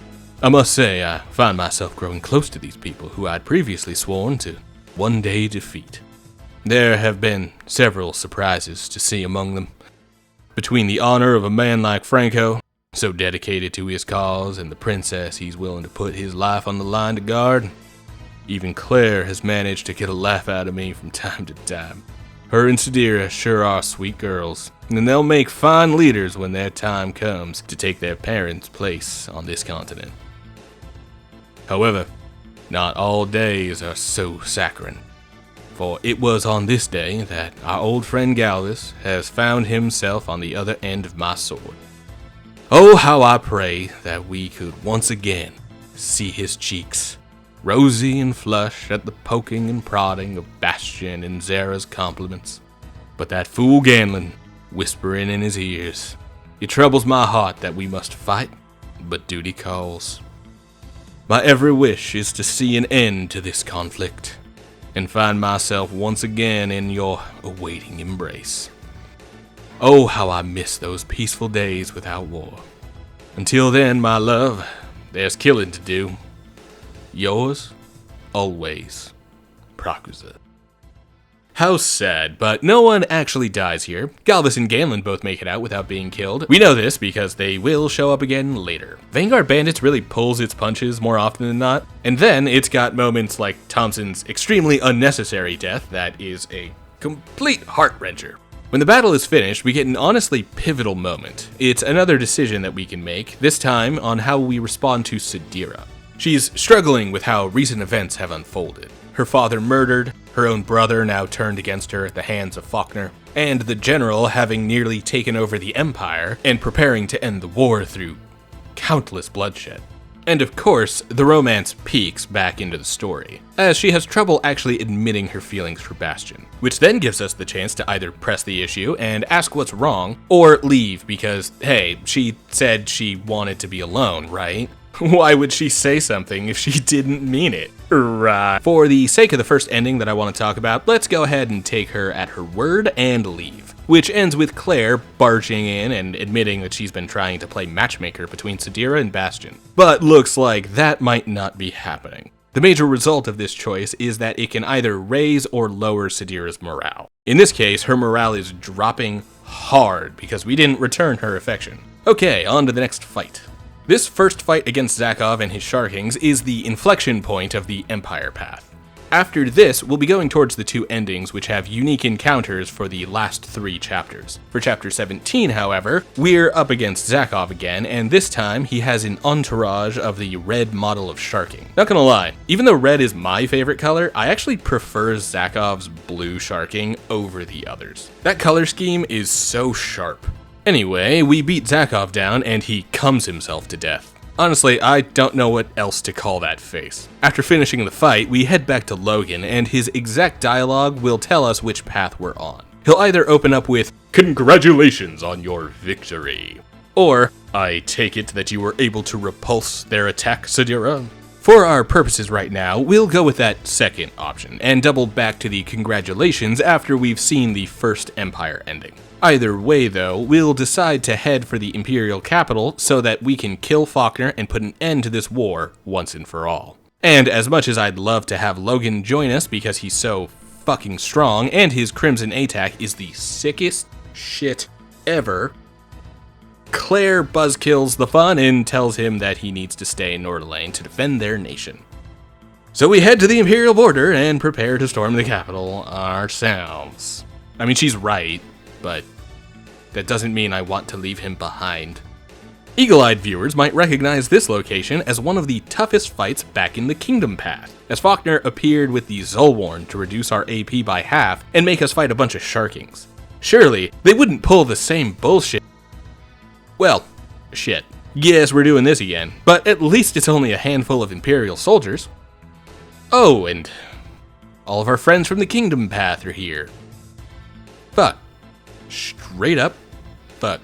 So yeah, these guys have several advantages from the Ganlon, Galvis, Zara combo front and center to their initial position keeping their sides and backs protected because they're packed up so tight into this small space. And yeah, it kills me on the first attempt because this is a real hassle of a fight. However, there is a winning strategy on a second attempt. Break up their stupid Centurion Testudo before it even has the chance to form by shoving our bodies all up in the section of the map where they've spawned in.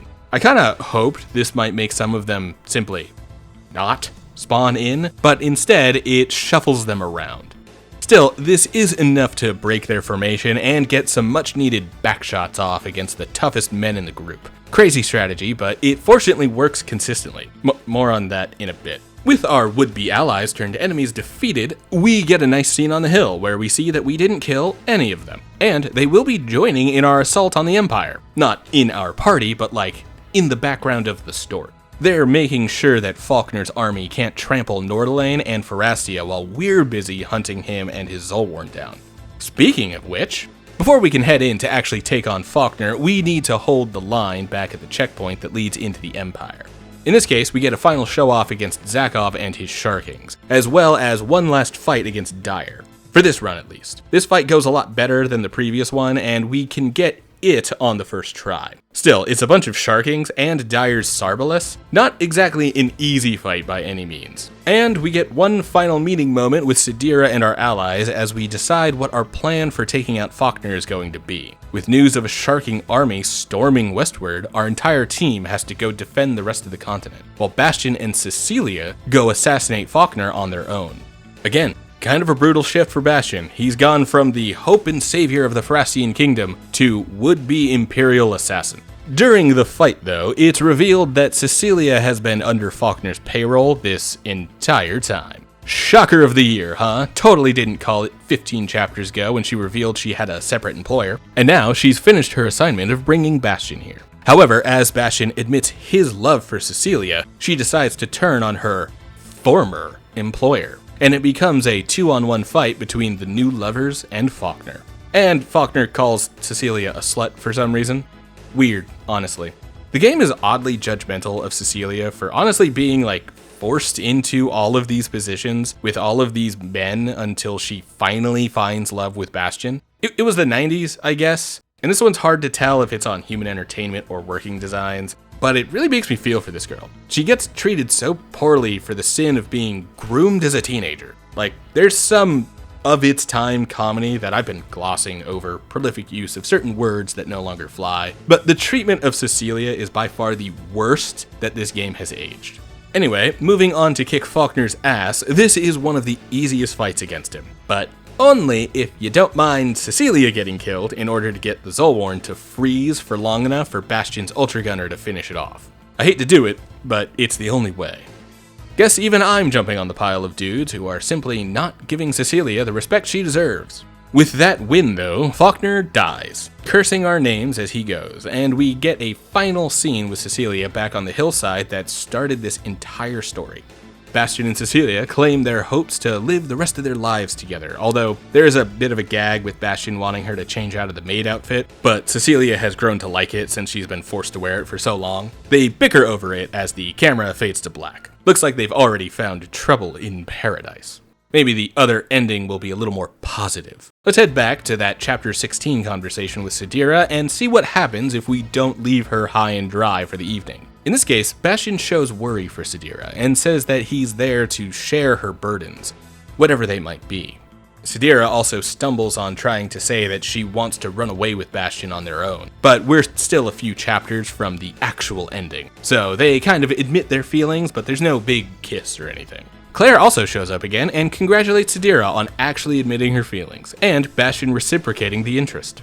And now we can skip until we get to chapter 18 again. This time, instead of heading straight for the checkpoint that leads into the capital, we chase Zakov, who has now been exiled from the Empire by Faulkner for his continued failure, towards the border of Nordalane and Hibernia, where we find Lord Alden and have to fight off both the Sharkings and the Hibernian forces. Honestly, I'll take this over that clusterfuck at the checkpoint any day. No need for trickery and spawning enemies right on top of us. We can fight a pretty standard fight against a couple Sharkings, then deal with Hibernia. Zakov himself and Lord Alden put up enough of a fight to be a bit of trouble, but the Empire Path team is still incredibly strong. With the encounter finished, however, we head back to Duke Logan's place and plan our next course of attack, this time on the Imperial capital once again. The plan is to pierce through their defenses and take out Faulkner once and for all. Only this time, Cecilia won't be joining us. It would appear that she's off collecting information, and she won't be joining in on the remaining fights. She had already been called out for the one in Hibernia, actually.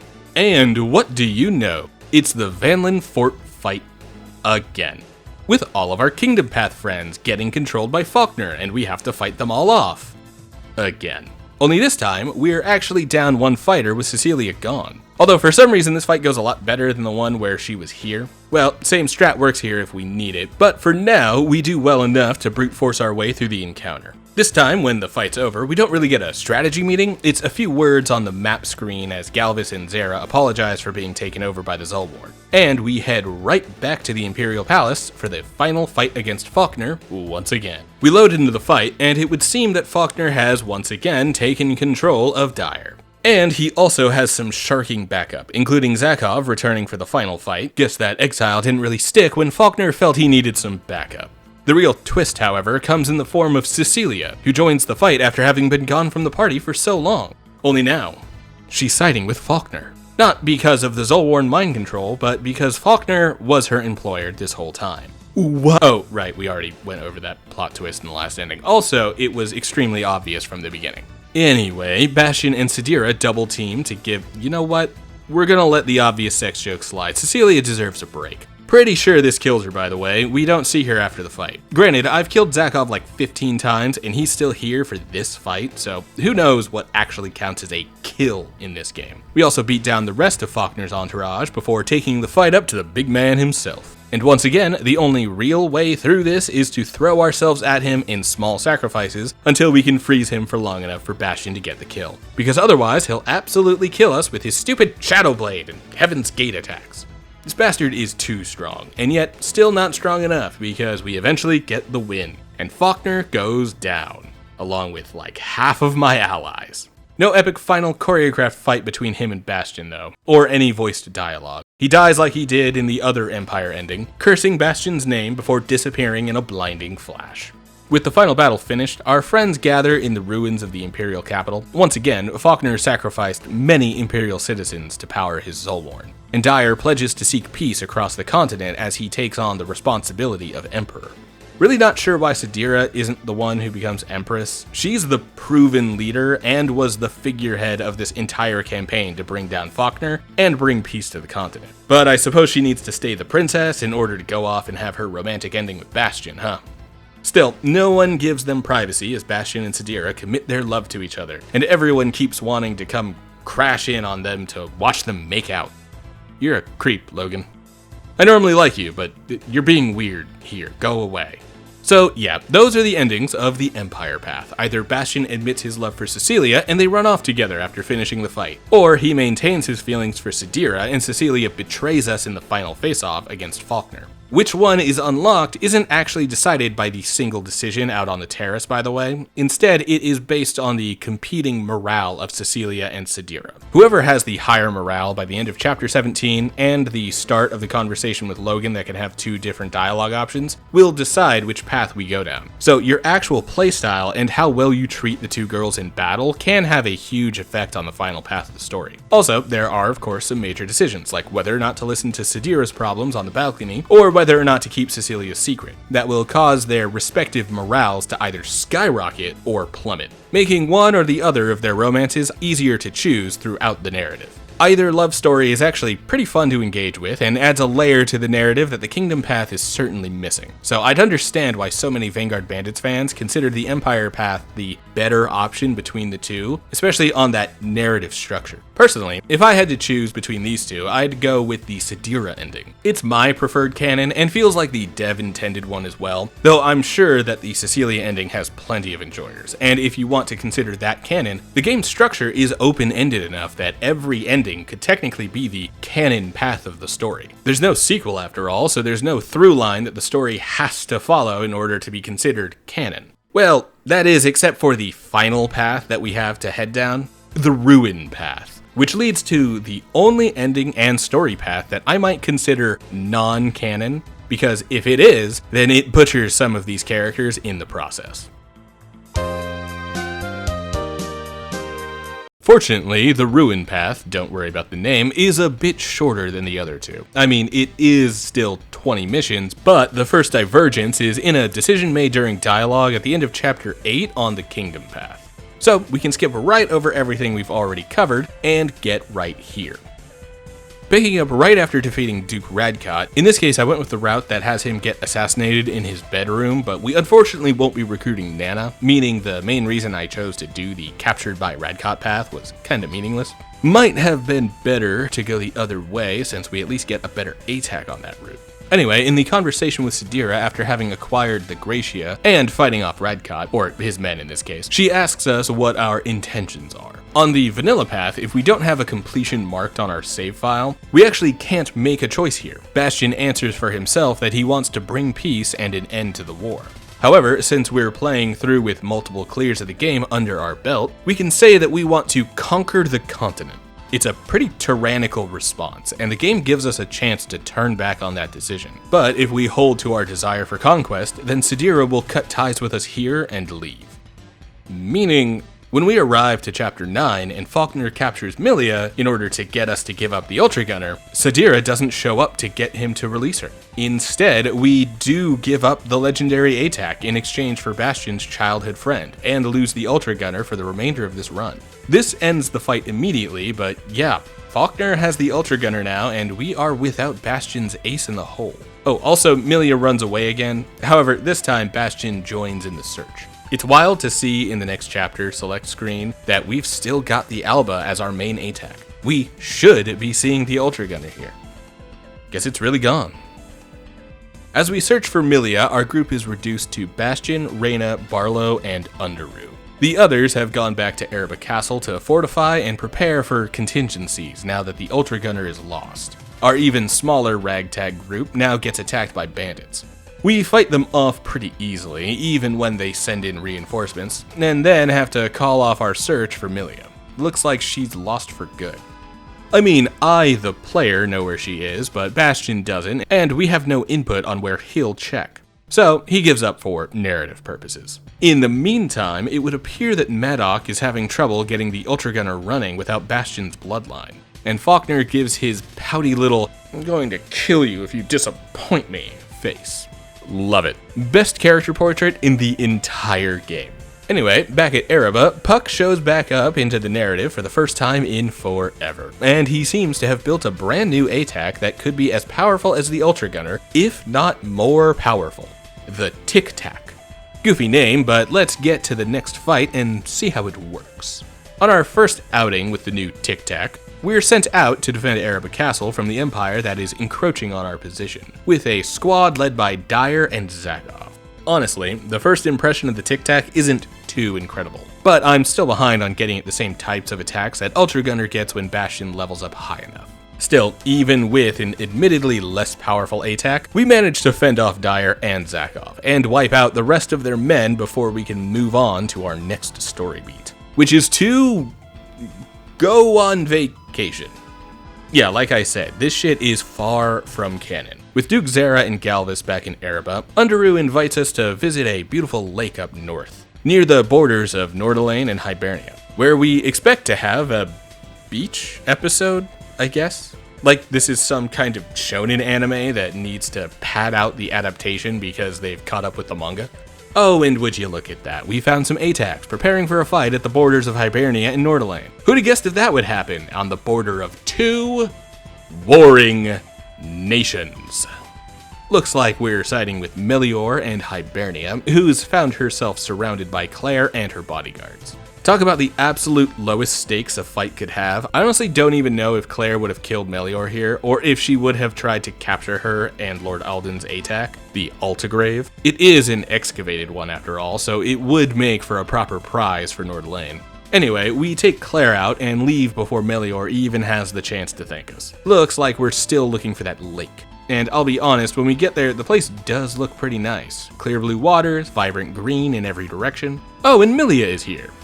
What the hell is Milia doing here?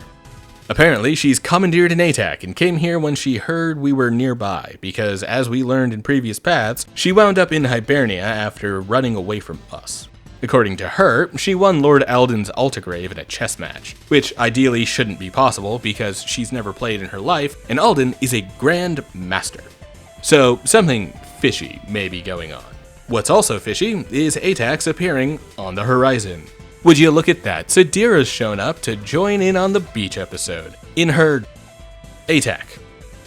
Shit, we're fighting, aren't we? Oh no, Sadira wants to talk, and she seems to also want to come with us for some reason. Honestly, I'm all for this, if for no other reason. This is one of few unique arenas we've seen in the last few runs. Most maps get reused across the Kingdom and Empire path, and I really like that this lake has its own unique map that you'd only see in the Ruin path. Again, don't worry about the name. The whole conversation here is wild. Honestly, Sadira and Milia snap at each other over who has a better friendship with Bastion, because once again, Bastion is collecting a harem, and then Franco, Halleck, and Cecilia all show up to try to take Sadira back to the Imperial capital. She doesn't want to go, and we have to fight off Sadira's own bodyguards in order for her to eventually join the team. Cool, her Sylphid is one of the best ATACs in the game, so I'll take it. Goodbye, old bodyguards, and welcome to the team Sadira. Well, after the fight, Sadira reveals the reason she ran away. Franco and Halleck were being kind of stuffy and rulesy. So she kind of left. She'd also promised us in the fight that she had information on the Ultra Gunner, but in the post-fight dialogue, that is revealed to be a lie. Seriously, this route absolutely assassinates Sadira's character. Kind of like Faulkner is about to assassinate her father. Oh, too soon? Too bad, you lied. And now she's accidentally led us back and forth across the map until we wind up in Imperial territory. And get attacked. Oh great, we ran into Zakov and his sharking. At least he doesn't have an army of them yet. Get shit on, Zakov. Okay, we get out of that fight, no thanks to Sadira, and head south. It honestly feels like we're moving at complete random here, which is how we find a random battle happening way to the south for like no reason. Okay, I guess we're fighting again. Interestingly enough, we've run into Thompson in the middle of a fight against some Imperial soldiers, and we're really not even given a real reason for why Sadira has no problem with fighting her own men this time. I'll take it though, and we go about stomping out the remaining Imperial forces until we've saved as many of Thompson's men as we can. That is, until Zakov shows up again, and the fight starts to really heat up. Which is to say...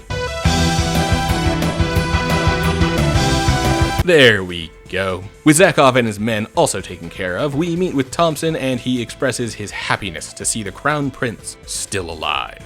We also offer to help him evacuate the town here, as this was the same location where Thompson's family and the family of his soldiers had been held in previous paths. In this case, we might actually get Thompson and the hostages Faulkner had been holding as leverage against him out of Imperial territory. Of course, we don't make it all the way out before getting attacked again. Not gonna lie, this is another of my favorite battle maps. We previously saw it in the Empire path, where Bastion was captured by Faulkner at the start of that route. Now we get to have the advantage and take out a handful of Imperial soldiers, and Dyer, who does not take kindly to seeing Sadira run away like a selfish little princess. So he demands that she go take responsibility of the Imperial army, while he goes off to gallivant and have fun, like a selfish little princess. Once again, this shit ain't canon, yo.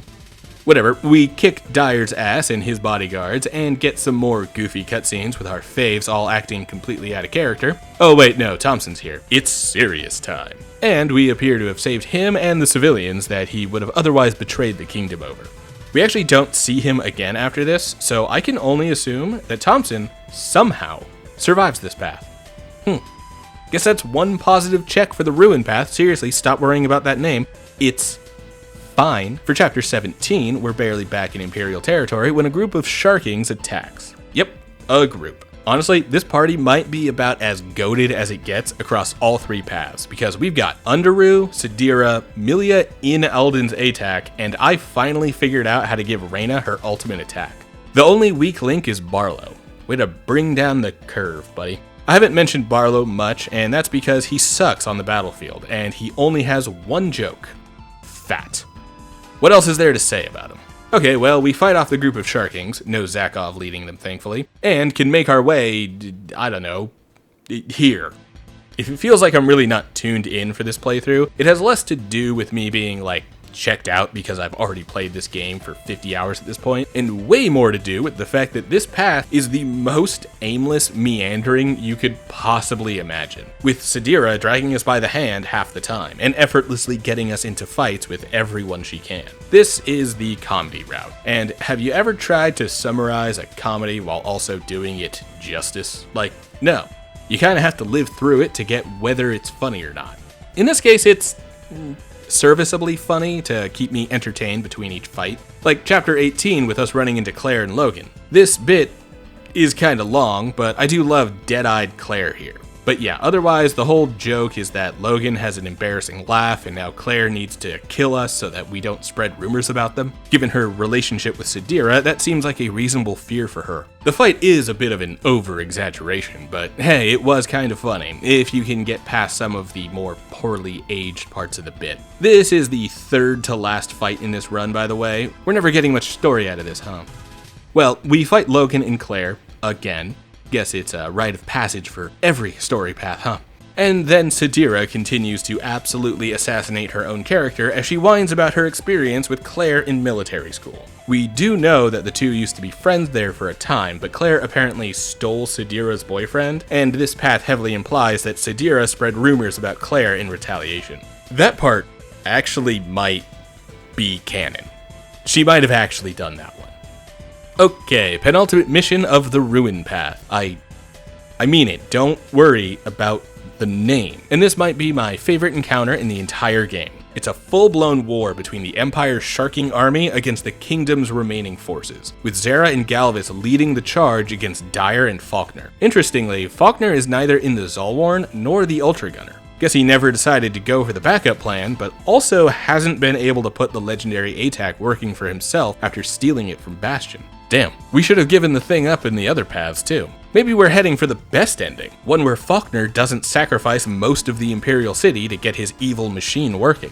Either way, I absolutely love that we're showing up in the middle of a battle in progress, and we can literally watch our interference from the southern edge of the fight completely turn the tides and settle a triumphant victory for Pharastia. And before we even get involved, many of the Kingdom forces even manage to deal their own damage. They kill Dyer before I can even reach the dude. Well, beat. He doesn't actually die here. Same with Faulkner. Both of them escape, of course, but I still really love this specific encounter. Perfect mashup of difficulty and epic conflict that really speaks to how the war has been playing out. Too bad it's in this story path. But we're not done yet. Let's get to the ending, of which there is only one, remember? And see everything wrong with this fuck-ass route. Here it is, the final battle of the final run of Vanguard Bandits. And behind the scenes, the Empire's mad genius has built an all-new ATAC like none the world has seen before for us to do battle with. It's Faulkner's final play as his every machination has turned to dust before his eyes, and he needs to do everything he can to achieve victory. Even stooping so low as to actually befriend Dyer, as opposed to trying to take over his brain or assassinating him. No humiliation is out of question, which is how we get to Maddock and his 69. Yeah, so in case you hadn't realized that the Ruin Path last time, don't worry about it, was the dark comedy route, let Maddock and Zakov's back and forth about the power of the 69 clue you into how the tone should be considered. These little shits are also incredibly strong and really tanky. I honestly don't know if I can beat them with my team as it is. Oh, look at that! It's Puck with the Zolwarn. How the fuck did Puck get the Zolwarn working? Doesn't that thing run on, like, gallons of blood? Faulkner fed a city to it last time. Did Puck? This is bad. Well, thanks pretty much entirely to Puck and the Zolwarn, we make it through and 86 the 69s. Not even my joke, this is what the ATAC menu calls them on the start screen. Not sure why they decided not to put 69 there, but yeah, guess if parents walked in, they wanted a slightly safer number on the menu. And on to the ending of the Ruin Path. Worry now. Puck unearthed a dark mechanical god to get us this victory. Bastion's goofy portrait for his victory at the end of the fight pretty much sums up my feelings here, I'll say that much. Well, with the fighting done, it's revealed that Madoc is Puck's grandfather, and Puck appears to have a bit of a complex about that. He wants desperately to prove that he's the superior engineer, which is what led him to build the Tic Tac, and also modify the Zolwarn. Oh, thank goodness, he modified it. Now the machine doesn't take gallons of blood to run. Instead, it only took the prick of a finger, and Puck fed it his own blood. Cool. So it's still evil. Everyone decides to start leaving, but Puck stops Bastion and Milia before they can go, only to announce that Barlow has already offered some blood to the Zolwarn. Apparently it feels very good. And now Barlow is also acting strange. And there we have it. Puck is evil and going to take control of the country by eventually taking over Bastion's mind. Looks like he doesn't even need to force the boy to feed his blood to the Zolwarn to take control. Fade to black. Fuck. That ended like a Simpsons Treehouse of Horrors episode. One of the ones that plays the horror like completely straight towards the end. Yeah, non-canon ending. Please, please, don't be anything close to canon. Before we get to my concluding thoughts, there is an interesting set of extras that can be unlocked for completing every possible route in the game, and for seeing every single ATAC in battle. Across the 3 main paths and their 5 total endings, there is a total of 56 missions that can be played. Some can be pretty similar to others, but generally the differences will be a party member either missing or adjusted, like Cecilia not appearing in the Vanillan Fort fight for the Sidira version of the Empire path. There are also 32 ATAC models to find, and we can view each of them in the options menu when loading a completed game save. A quick note about that save actually, if at this point you don't mind that I've spoiled all of the story stuff, but the actual gameplay still looks interesting enough to engage with, there is a bit of an issue with how Vanguard Bandits holds its save data. Apparently, it holds up to 4 saves, one being specifically mid-combat, and the progress on the missions 1 and ATACs viewed all in a single save block. This is a bit of a relic of the days of the PS1 era, where the limited space on a memory card meant that each game's save slots was divided up into blocks. Most standard memory cards had room for about 15 blocks, and most games would only take a single block to save progress, though some games, like Vanguard Bandits in fact, would take up to 2 blocks for one save. So, by packing so much into those 2 blocks, Vanguard Bandits was actually very economical with its space for the time, allowing 4 playthroughs and extras to be saved into a space that a lot of other games would take 4 blocks to do.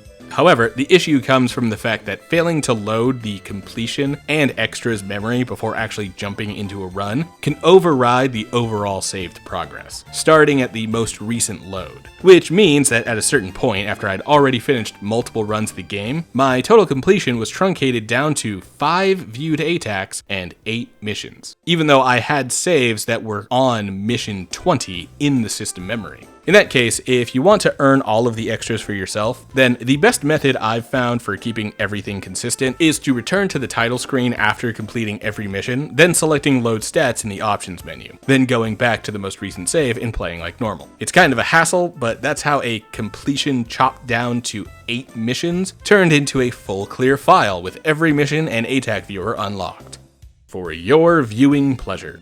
Now, unlocking these missions isn't for nothing. For one, this now allows us to choose any music from the game in the ATAC viewer, but we can also freely listen to the opening songs from this menu now. Most of all, however, is that after completing the Ruin path, we get access to a new intro that follows that path, including an animated segment that focuses on the Tic Tac instead of the Ultra Gunner, and a final fight against Madoc and his 69.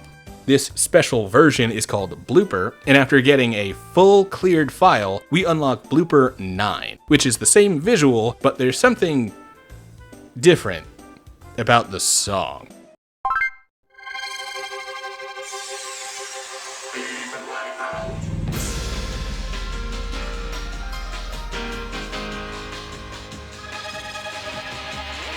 To be free, how much hiding will you have to bear? You wage war, saying that peace is just an enema. Let it slide, choose the path of least resistance.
can't quite put my finger on what's different.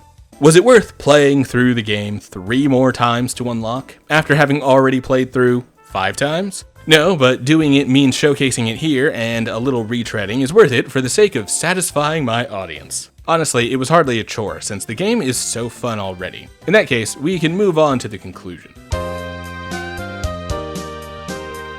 So, time for my final thoughts on the game and its story. To be honest, I really enjoy the story of Vanguard Bandits. I think that the cast of characters is wide and varied, and no 2 people feels like they fill the same role or archetype in the overall narrative. That doesn't necessarily mean that every character is very well used. Milia is a pretty good example, as she's supposed to be a real competitor for Bastion's affection in his ongoing harem. However, by the time she's kidnapped by Faulkner, we hadn't heard from her in like 6 hours of gameplay. Worse still is Puck, who is pivotal to the Ruin run as both the inventor of the Tic Tac and the ultimate villain that we succumb to. But he basically doesn't have a personality outside of he likes robots. Even in the Empire path, he shows up to explain why his face is still on the equipment menu, but he's never heard from again. But the actual most underused character in the entire story is Emperor Degaye. Notice how this is the first time I have said his name. He appeared in one flashback and then dies off screen. This is ideally the villainous emperor who has groomed Faulkner to become the villain he is today, and is the reason that the continent is at war in the first place. But we never actually see the guy in the present. So yeah, I really don't think all of the characters are perfect, but overall, the story is very good. I like Bastion's growing relationship with Sadira, kind of across all paths. It feels like, regardless of where his life leads, aside from Ruin, he's always meant to share a large part of it with her. Even Cecilia's romance with Bastion is believable and comes with tinges of drama and betrayals, and enough intrigue to make it stand out, even against the one that the game feels like it's trying to push us towards. If I had to pick a best path or ending though, I'd definitely have to go with the standard Kingdom good end, because that one feels like it takes the most straightforward route towards hunting down the Ultra Gunner and eventually using it to turn the tide of the war. As good as the drama in the Empire path is, Thompson showing up with the info about the Ultra Gunner comes out of left field, and we don't even get the mech until we're most of the way through that playthrough. So yeah, I'm definitely a Kingdom path guy. But I get where the love for the Empire path is coming from. As for Ruin, it's actually the most fun. Like, the fights and the party is the most interesting in Ruin. Otherwise, though, the story is campy and jokey. Funny for a single playthrough, but I definitely won't be chomping at the bit to go experience that narrative again.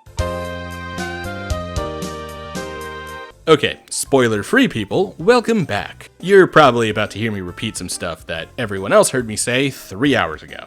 Overall, Vanguard Bandits is a quality strategy title with a surprising amount of flexibility in team composition and story paths to follow, even if that team composition really boils down to, do you want the objectively best version of each character or not? Still, while it's definitely a more slimmed down and lean experience than contemporaries of the time like Final Fantasy Tactics, Arc the Lad, or even Fire Emblem, I do think that what Human Entertainment crafted here is well worth being remembered as a cult classic. Something that unfortunately didn't launch to massive success at the time, but on a retrospective viewing, should be sharing air with the greats of its era. I can definitely see myself jumping back in when I'm between games and I want to flex my brain for a bit with some intense strategic combat. It's also absolutely criminal that this game's mech designs didn't see it more success, because I would pay good money for figures of any of the ATACs from the Barbados to the Tic Tac. These are incredible designs, and any of them deserve a spot on the shelves next to Transformers toys and Gundam models alike.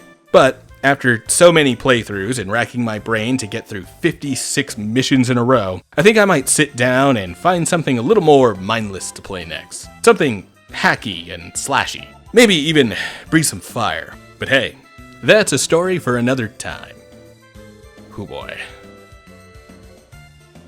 Hey, it's that time again. The end of the video where I invite folks to come check out the Patreon, link in the description, and make good on the rewards for those currently pledged. Patreon members get early access to new content and their names written in the credits at the end of videos. Those who pledge in the top tiers get their names read out, like our DevBox designers, Genghis Braun, and our DevBox developers, Azul.